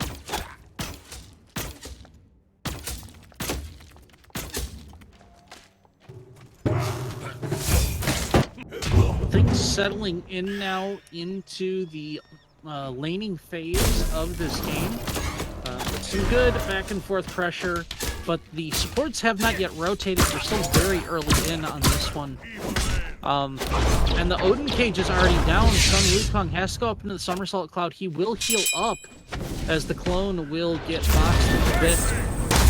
But Odin will try and fight. The lead isn't going to happen. Odin very, very strong right now. And even though the Serket wants to jump in, she's going to back away, knowing if I stay too long, I lose out on the farm, and it's not going to be a benefit to my team. So Serket backing away, needing a Ratatoster. Ooh, misses the... Oh, wow. Good turnaround. Great damage onto the Rat. And now the Serket gaining the farm, and getting the farm advantage. Very important for that. Huge attack coming out to try and... He's going to be safely retreating from the tower. Once again, we see Solon duking it out. Another Sunder coming out onto Odin. Oh, and here's the Serket! Serket is here, dishing out a lot of damage. Odin is still trying to run. Very, very low HP under his tower. Will they be able to secure it in time? And he's going to be able to start backing. Serket looking to try and... Here comes Rat on the ult. Wukong gonna drop. Wukong. Beautiful rotation. Serket does have some allies though, as the rest of the mid lane is now on the hunt. And that's a 4-man rotation by both teams at this point. Again, Solo Lane are already down for Obsidian Mages. And they're just gonna go with the flow, as Fafnir's gonna be over there to try and get some sort of CC or stun. Serket will drop the blue as Wukong makes his way back towards the lane. And now we're looking at just a reset. No return kill, no return gank, just getting what they can. Raijin heads back in the lane, establishing the laning phase and the farm in favor of the Obsidian Mages just ever so slightly. And this one is getting very good very early. Odin under tower, which is something I wasn't really expecting to say. Subkiller on the Odin. I was expecting this to practically be a beatdown. It's been that way so far the previous 2 games, although Sun Wukong being a lot closer in level to him this time though. That early kill onto the Odin was very beneficial. So Cat played a beautiful role in that.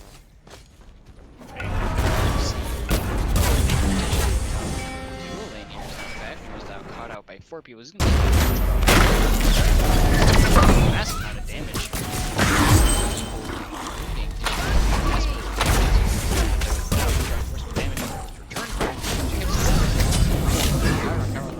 Falling to the survey, as we now see some low HP bars backing away from this fight. Looks like Obsidian Mages will end up getting a 1-0. Here comes Rat. Turn on Scareback's as well on the Jing Chen, who's low, he has no mana.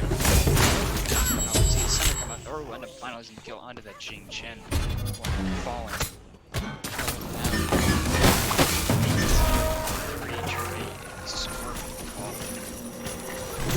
I just want to remind everybody that Dragon is not their normal jungler. He's 2-0-2. He's working well and rotating well. After that first game kind of mishap, there's no real, there was no real workout there in the first one, but in the second and third game, the sub here, as Owen gets picked up by Quarren over in the solo lane, overstaying his welcome just a little bit, trying to proxy that wave. But Dragon's a sub. Destin Nerd is actually the Obsidian Mage's jungler. He's not here tonight, but man, I gotta give credit where credit is due. That is working already. Very, very good team match. Their synergy is on point right now. Their communication seems to be going extremely well. Coordinating with the team, it's just been phenomenal.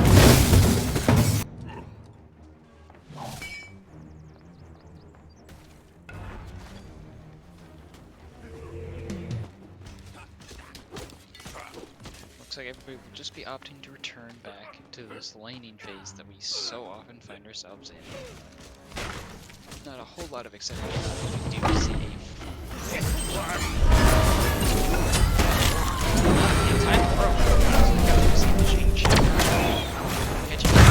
very bad spot. Will end up killing the Oreo as well. Beautiful play. Return kill as well from Boone Gang. Will end up being we see Somersault Cloud as well as Odin. But he does have a ton up. He needs to add it. Just gotta be careful. He's already very low HP, so Khan's still nice and healthy at 60%. So take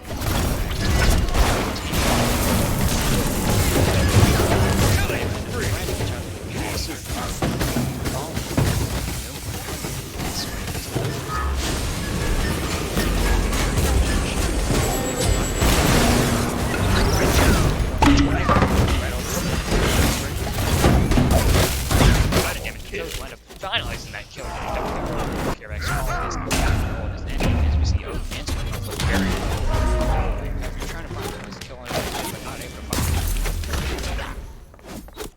it. And again, we're seeing the problem as Kid Slim's going to get picked up. Just a little bit of staying too long. It happened to Dragon, it happened to Scarab, and it happened to Kid Slim over here in this duo lane. Just staying a little bit too long and not having the proper vision allows the counter rotation and the kills to happen in kind. Jimmy asked, whose jungle is he? He's a free agent. Dragonlord is a free agent right now. So, this is a free agent sub that is being used by Obsidian Mages. He was not picked up, or he was picked up and then dropped from a team, and now he is getting his chance here on the Obsidian Mages, who, believe it or not, only have 5 men on the roster, so maybe he could end up as a sub here for his team, depending on how well he is performing tonight. He's certainly doing quite a phenomenal job on this jungle role.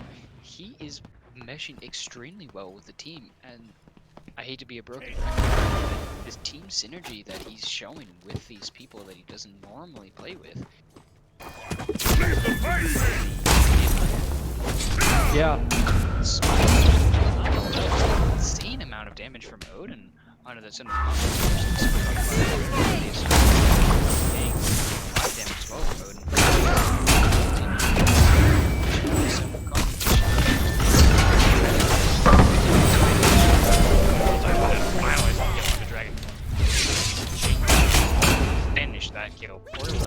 Yellow and Caster over in the duo lane, though.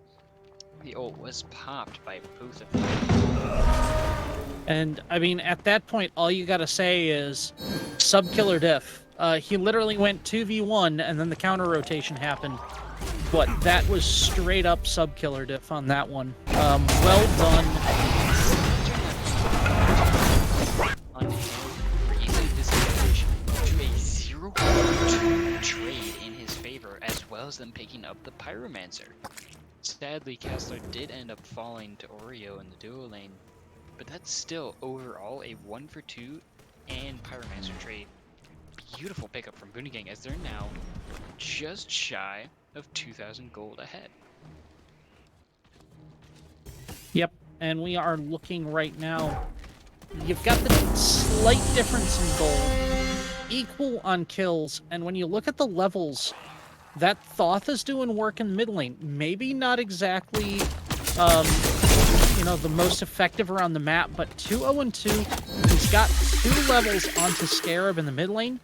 And, I mean, even across the board, those 2 levels, however, are given up in the duo as this Artemis is showing her prowess once again.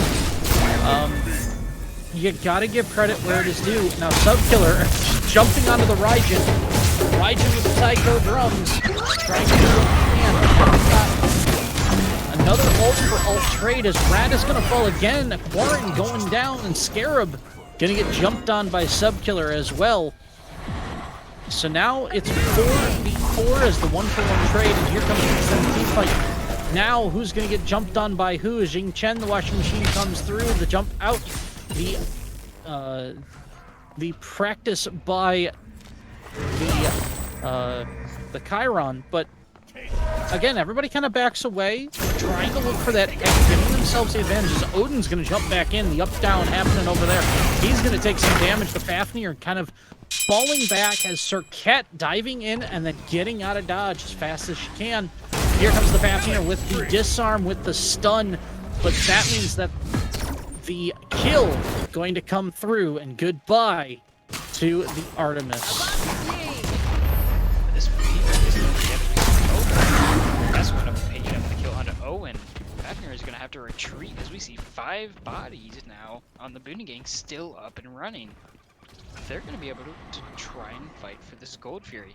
We do have Raijin and Serket up to try and contest this, though. They're going to have to be careful. That Odin is still quite healthy to try and fight that. And that's what will make the kill extremely quickly. Raijin's going to try and dash away from this Odin as he jumps in, dishes out a little bit more damage onto Raijin, who decides to back off. And the Boone Gang will instead decide to drop those kills and opt for some more farm. And that is so, so tough if you're the Obsidian mages. You really didn't want to give up that Fury, but at the same time, you really didn't want to give up the kills. You gave up 4 for the price of 1 at the end of it, and to be honest, those were 4 kills you really couldn't give up. Now your Serket is even at 3-3, Raijin is 3-2-2, and your Artemis is now 3-2-2, and that means that those advantages that they had, especially with that Artemis, are now being narrowed ever so slowly. And that Odin is going to be more and more of a menace as he continues to push the Soul lane and go up against the Wukong.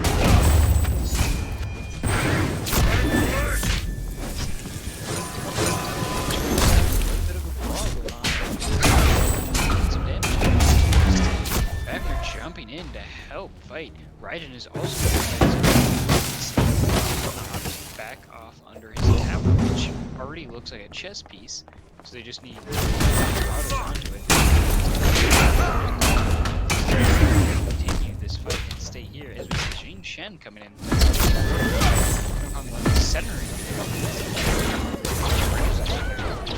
his tower. Somersault Cloud coming out as well to escape from this Jing Chen. We do see Tasker here as well, but will it be in time to gank? He's still going to opt to go for some more farm elsewhere.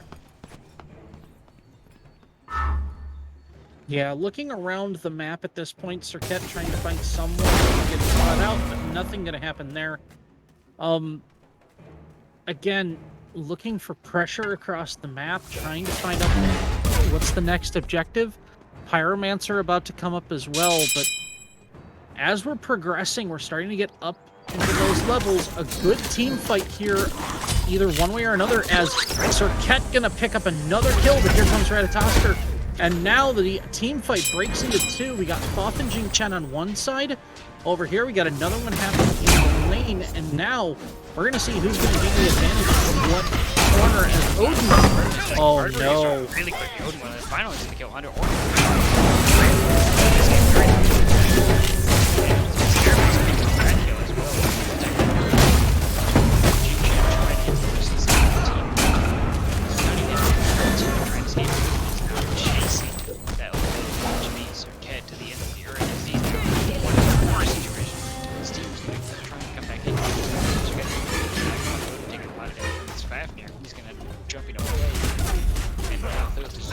some damage from range on it. Doesn't look like Boone King's ready to give up this fight just yet. Those are continuing to chase these things are coming out. They know.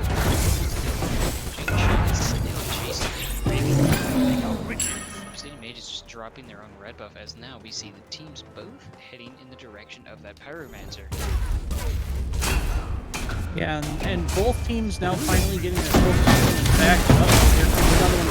Find out Fafnir's going to have to jump back, as is the Raijin. And now, under their T1 tower, trying to make sure that they stay secure enough.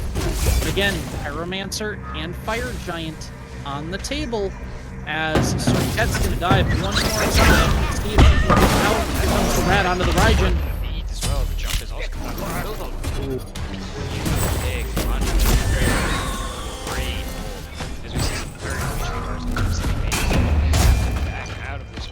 Preventing them from to continue fighting on that team tower. That just Artemis is all the way over in the left lane with a little bit of optical.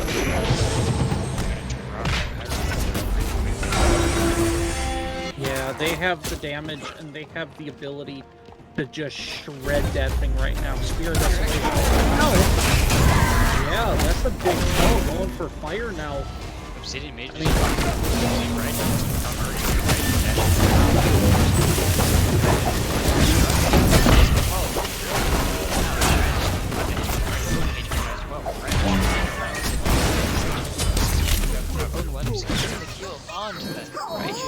Red is running, trying to escape. Another beautiful ult. Artemis if again. Tower will end up finding the kill onto that rat. Yeah, and ultimately a 1-for-1, as the tower will claim the kill, or will claim the life of Thorin. So nobody's really going to get the credit for that one, but Hassler falls to Oreo, and Scarab falls on the team fight for the Fire Giant. Also, Fire Giant's still alive. As low as that thing got, it's still alive. Now Artemis getting stuck out, and here comes the spin for Jing. She's being caught by Artemis, but she's not going to be able to get out of the Odin cage.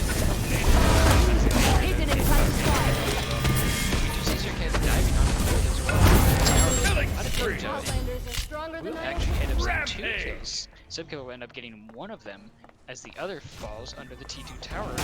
Smith wasn't able to finish off the kill under the Thoth. Very, very low Thoth. Only an auto, maybe 2, but just not enough. And that means now that the Boone gang are going to have a 5-3 advantage in this Fire Giant fight if they can get over there. But they still have a Chiron that's all the way over on the left-hand side of the map. So they're not even looking at an objective right now, unless maybe Primal could be on the table. Primal wouldn't be the worst, considering it's on now, and they weren't in position to people coming out of the base at the time.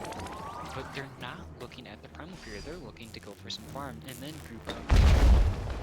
We do have 4 of them already in this Fire Giant pit. It's still 4v2 over there though. I don't know if the team realizes that though. The Obsidian Mages are up to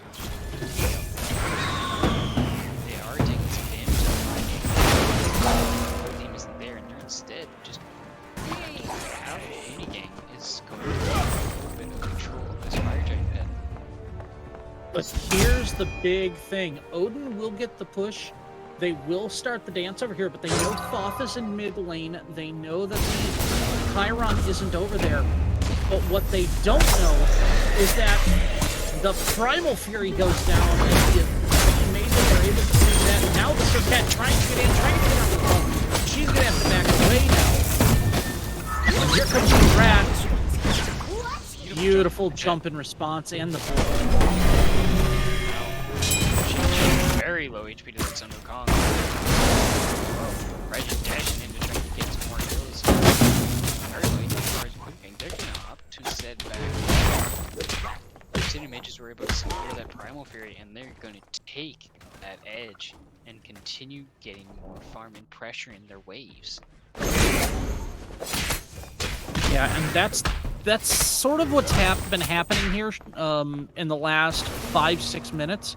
We see Obsidian Mages try to go through the full rotation of abilities, and when they do it, they're just not quite at the point where they're getting the kills. They're getting very, very low they're getting the health bars of the Boone gang very, very low, but they're not quite able to finish the job. And I'm seeing it more often than not where Dragon has kind of said, we're going to focus Drunk Diplomat. We're going to make sure that that Thoth is not going to be able to free cast from the back line. And so he dives over and over again. The problem is, he's getting a little predictable. And because of that, they're allowing them to dive on the Thoth, but before the Thoth can dive, Senpai dives in. The sub dives in. The focus of damage instantly goes on to the Serket, and the Serket has fallen before she's been able to get the kill. So it's that balancing act right now if you're of the Obsidian Mages. Do you go after the Thoth, or do you go after Castler on that Chiron? Is there someone you can pick off at this point and try and turn a fight, rather than just focusing on the Artillery Mage? And now that you're 24 minutes in, if you lose a big team fight and give up a Fire Giant, it might not be the game just yet, but it's going to be very, very hard to come back, especially now that Pyromancer goes over to the Obsidian Mages. Boone gang does still have, and their XP certainly isn't. They do certainly have the pressure to make that final push if it ends up falling. Though Obsidian Mages still have 4 towers left.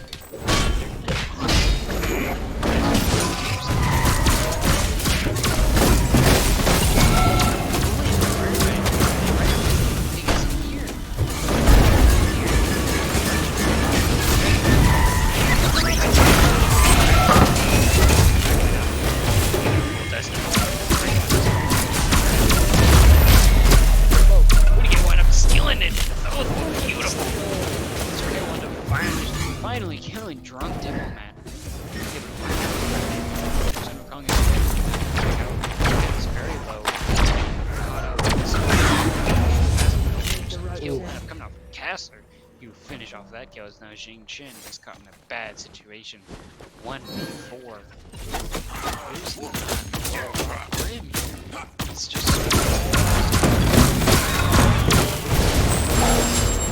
losing up in Scarebacks will end up picking out.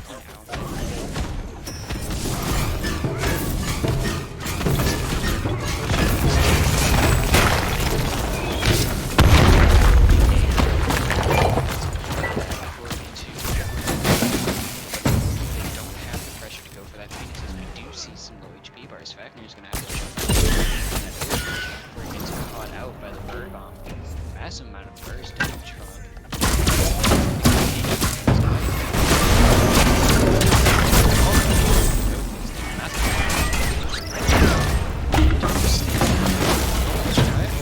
Jumping in on that somersault claw. Oh, they need to get out of this one now before Boone gang is able to capitalize on this low HP burst. And again, because they don't have a Fire Giant, they don't have a Fire Giant buff. So they are very vulnerable now. They don't have the advanced buff on them. They've got to be able to make sure that they are in and out safely. And then from there, they can start to maneuver forward as one team. Scarab is here. Dragon is now back up, so now they're looking, going forward and saying, okay, where's our next objective? We've gotten both towers in the solo lane. We can start pushing left, but, you know, that Primal Fury is coming up too. That might be a good objective to look forward to in the future in the next 30 seconds or so. Solo side T1 tower will end up falling as the Boone Gang takes those. As we see the supports just vibing by the boat here, just having fun. Yep, and they know that there's not much there that they can do. I mean, yeah, okay, you can have the Hammer of Fafnir hit the Jin Chen for like 20 damage. Maybe you can have the Jin Chen hit the Fafnir for about 20 damage. But in the end, you're here having fun, so let's go have fun. Speaking of fun, holy cow, the Artemis! Flyby to the Rat, Drunk Diplomat almost down as well. And Cass and Odin. Finally, there goes another one, as Odin will fall in the shutdown. Oreo will pick that one up here with, I mean, we're just in 28 minutes, so this one is getting a little long in the tooth, but we'll see as they're pushing now in the right-hand lane. They might get Phoenix here.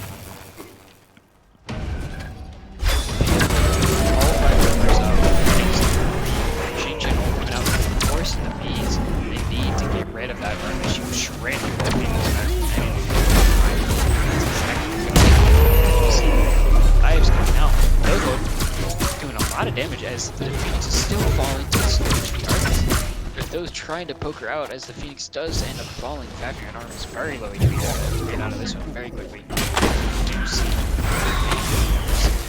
taking a mass amount of damage. Dragon wound up finishing a quick kill onto Castle, who wound up falling once again. Beautiful play from the Obsidian Mages here as Soket always active. A lot of damage. Soketa's gonna have to get out. Rattle and that will end up being a dead Soket. Now Obsidian Mages are gonna be looking at that Primal Fury. Boone Gang area trying to prevent that from happening. Nearby is Odin. Into time.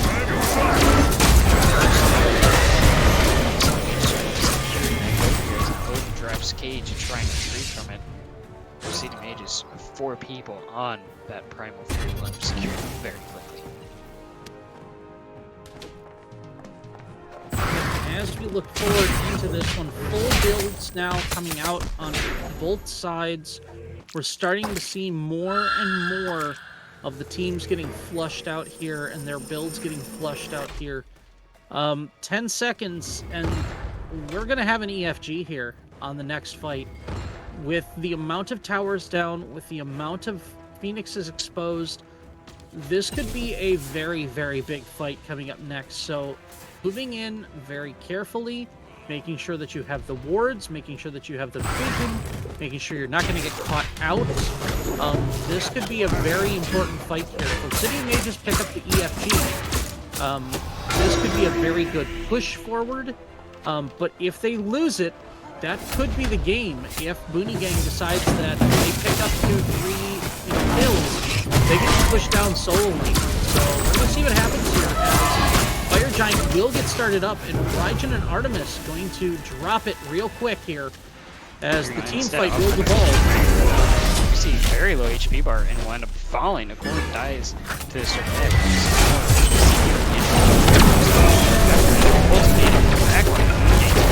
Damage on both sides. There's Back to end up finding the kill on the Castler. Do we see the Phantom Valve come out?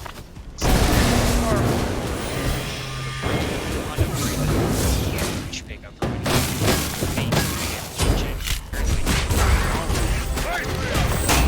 Now have 2 people trying to survive this honest. Yeah. It's very dangerous for them because it's just have to try to survive.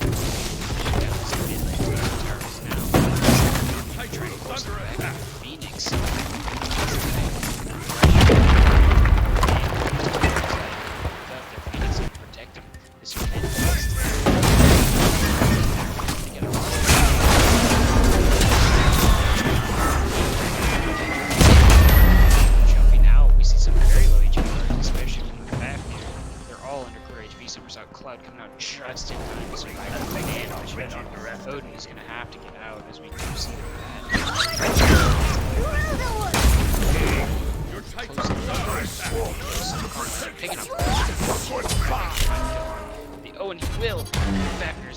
jumping away from that Ratatusk.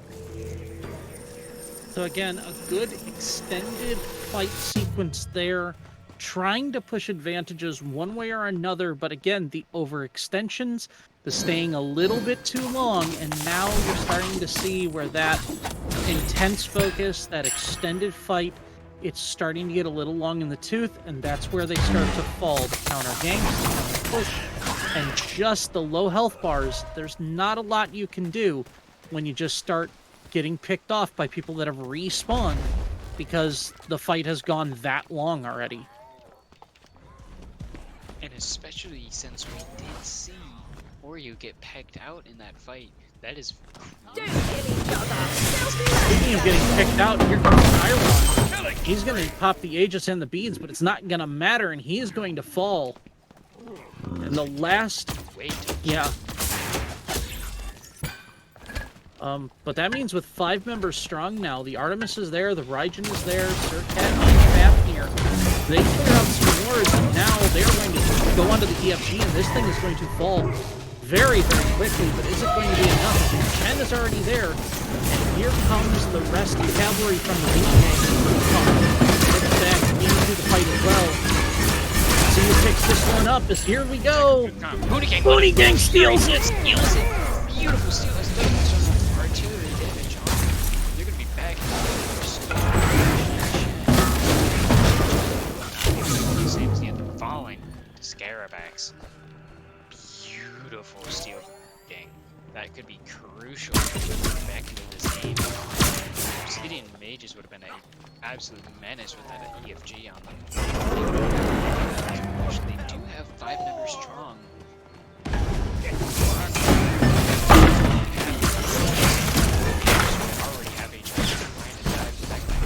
Ratatusk end up jumping at her to try and reach out and look at the damage. They just end up falling to the Artemis. Crashing down on top of the things though. That ain't gonna be too much besides just a knockup. And Obsidian mages will take their Phoenix And the pings have gone out. They are trying to catch this Artemis. They know who the damage dealer is. They know where the big problem is.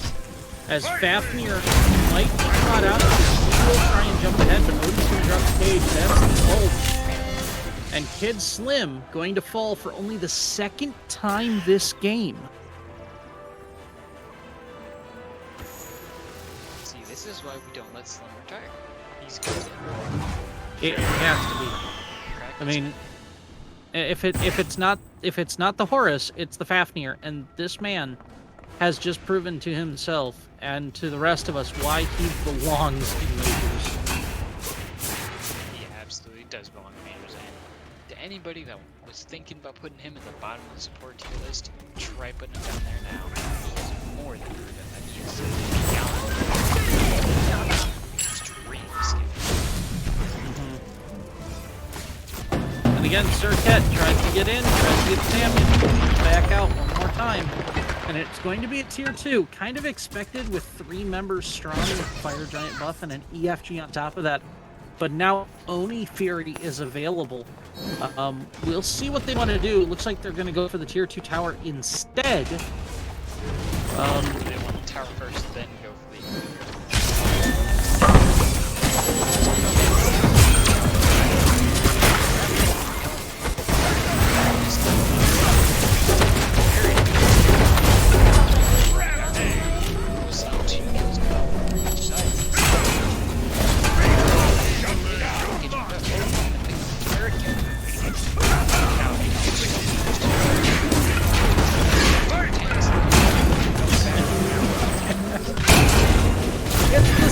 Lane all over again. It's tank, tank, tank, tank.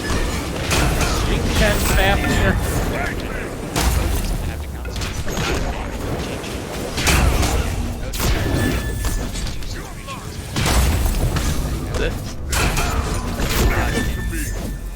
The biggest problem here is Odin is actually healing faster than they can do damage, because all he's doing with his cooldowns is just constantly what used to be called bird bomb over and over again. He's just popping that shield, and they're not able to do enough damage to get rid of it. Cloud just to survive. Yes. Yeah, he went Boombas. He sold the mask and went Boombas.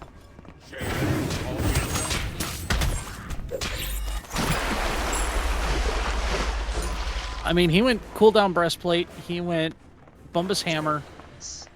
Yeah. He's got relic dagger. Yeah. So he is, not only is he a tanky boy, but he is something to be seen. As Oni Fury is going to get started up, he is there. The blink, and here comes the washing machine. He is going to be able to pull the Circuit. Boone with another impressive steal. And it's the objectives more than anything else. Even if the fights have not gone their way, the Boone Gang has made sure that they've been able to secure or even steal objectives. And that's really what's made this game go on as long as it has. Again, over 38 minutes at this point. We see some things come out from Obsidian Mages. They know Fire Giant is about to spawn, and they want to get that Phoenix as well on the solo side. Very important targets to be taken out. But right now, Boone Gang is already on top of it. They're going to be taking control of the Fire Giant with those wards. It's going to be up to the Obsidian Mages to counter-engage and take out Odin in the area. Already on this Raijin is a lot of bodies. Maybe jump over the Raijin as he dashes over that wall. Crashing out of there. Odin is like that again. It's going to be the option of this team fight that's going to come out. Artemis is near the Fire Giant buff, and Boone Gang will end up starting the pull on this Fire Giant. Already down to half, make it down to third. Boone Gang will end up hearing this EFG. Brad holding out the kill on Spirit Bike both falling about the same time as we see Oreo, that is a huge heal. Trying to survive this on the damage. So Cat is in the back. Faster. So once again, she will have to it's into the two tanks of the Obsidian Mages. Yeah, it looks like Wukong is going to give up his life to help out the team. And we'll see what's going to happen here, as it's now going to be a 3v2 defense, as Dragon and Kid Slim are going to have to wait for another 20 seconds before Scarab gets back up. But that is how long Aquarin has before he respawns as well. Looks like it may be one. Cirquet is just kind of dancing in here. We'll see what happens. If they can get something.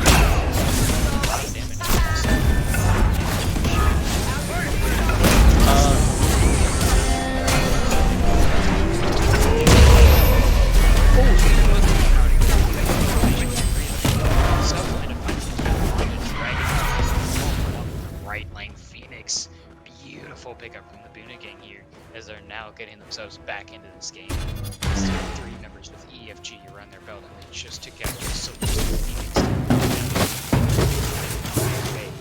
Obsidian Mages.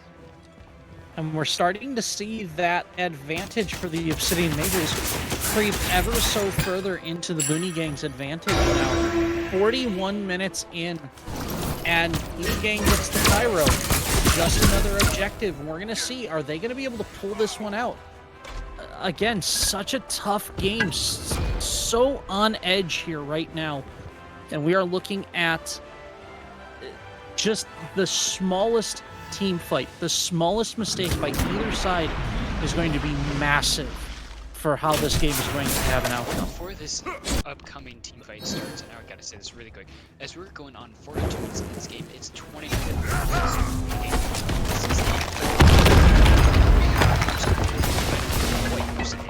This is a phenomenal set. This is a beautiful finish on these three. Now we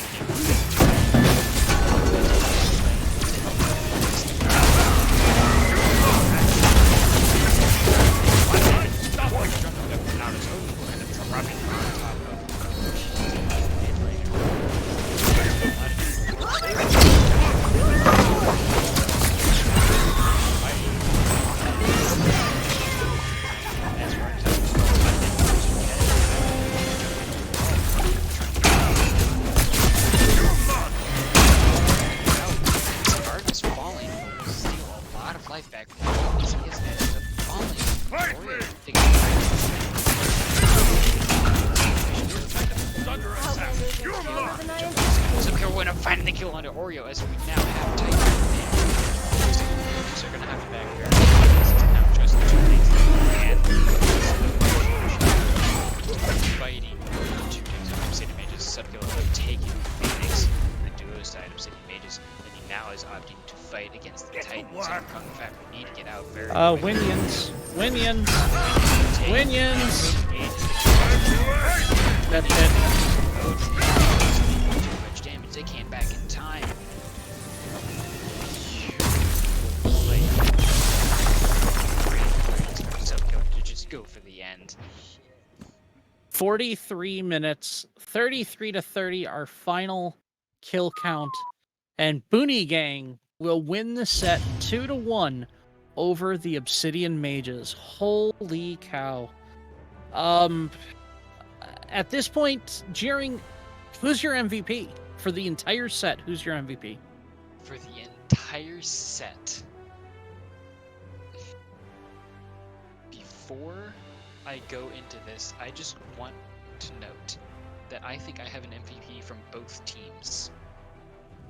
From the Obsidian Mages, I think the amount of damage that Oreo was able to put out, the damage on both the gods and the objectives was an absolute insane amount and a staple for the Obsidian Mages to get themselves back into those games, especially that we saw in Game 2. The Artemis pickup in both Game 2 and 3 were phenomenal, and it worked so well for the Obsidian Mages. On the other hand, for the Boone Gang, Subkiller in the solo lane just unstoppable. He is easily the MVP for that team, and I'm gonna have to go with Subkiller as my set MVP. I've got to agree with that. Without Sub, the Boone Gang does not win this matchup. He did it twice. He put him on his back in Game 3. I honestly, I got to go with Subkiller for the MVP on this one. On the flip side, though, I mean, this is such a tough one because if the whole thing ended at Game 2, Dragon would be my MVP. To be honest, for the yeah, but Oreo in Game 2 and in Game 3, I mean, 43, almost 44k player damage. He was just a staple of the Obsidian Mages, and time again was so close, but they realized he was the primary threat, and he was the one that Boone Gang realized, we knock him out, we win the game. And that's what ended up happening. They put Subkiller and said, Subkiller, you got to kill Oreo. When you drop the Artemis, that's how we win. And that's exactly what happened. Gotta give a quick shout out. Drunk Diplomat on the Thoth. 51,000 player damage. That absolutely makes a massive difference. Mm-hmm. Absolutely. Any final thoughts on this one? My final thought has to be, this was an absolutely amazing set to watch. We saw beautiful plays coming out from both sides, and in the end, the Boone Gang was just too much for the Obsidian Mages to handle in this case. But that certainly does not mean the Obsidian Mages were going in quietly. They were a menace to deal with, especially Oreo on the Artemis. Beautiful set, and I would absolutely watch it again. Yep. Absolutely. I fully agree. And for all of those who are watching, thank you for joining us tonight. We appreciate all of you. Remember, hit that follow button and subscribe if you are able to. I am Red Sniper 23. Joining me was Jeering Lamb and Matt on the camera. Again, thank you, Matt, for your work tonight. And again, a 2-1 victory for Boone Gang over the Obsidian Mages. Have a good night, everyone.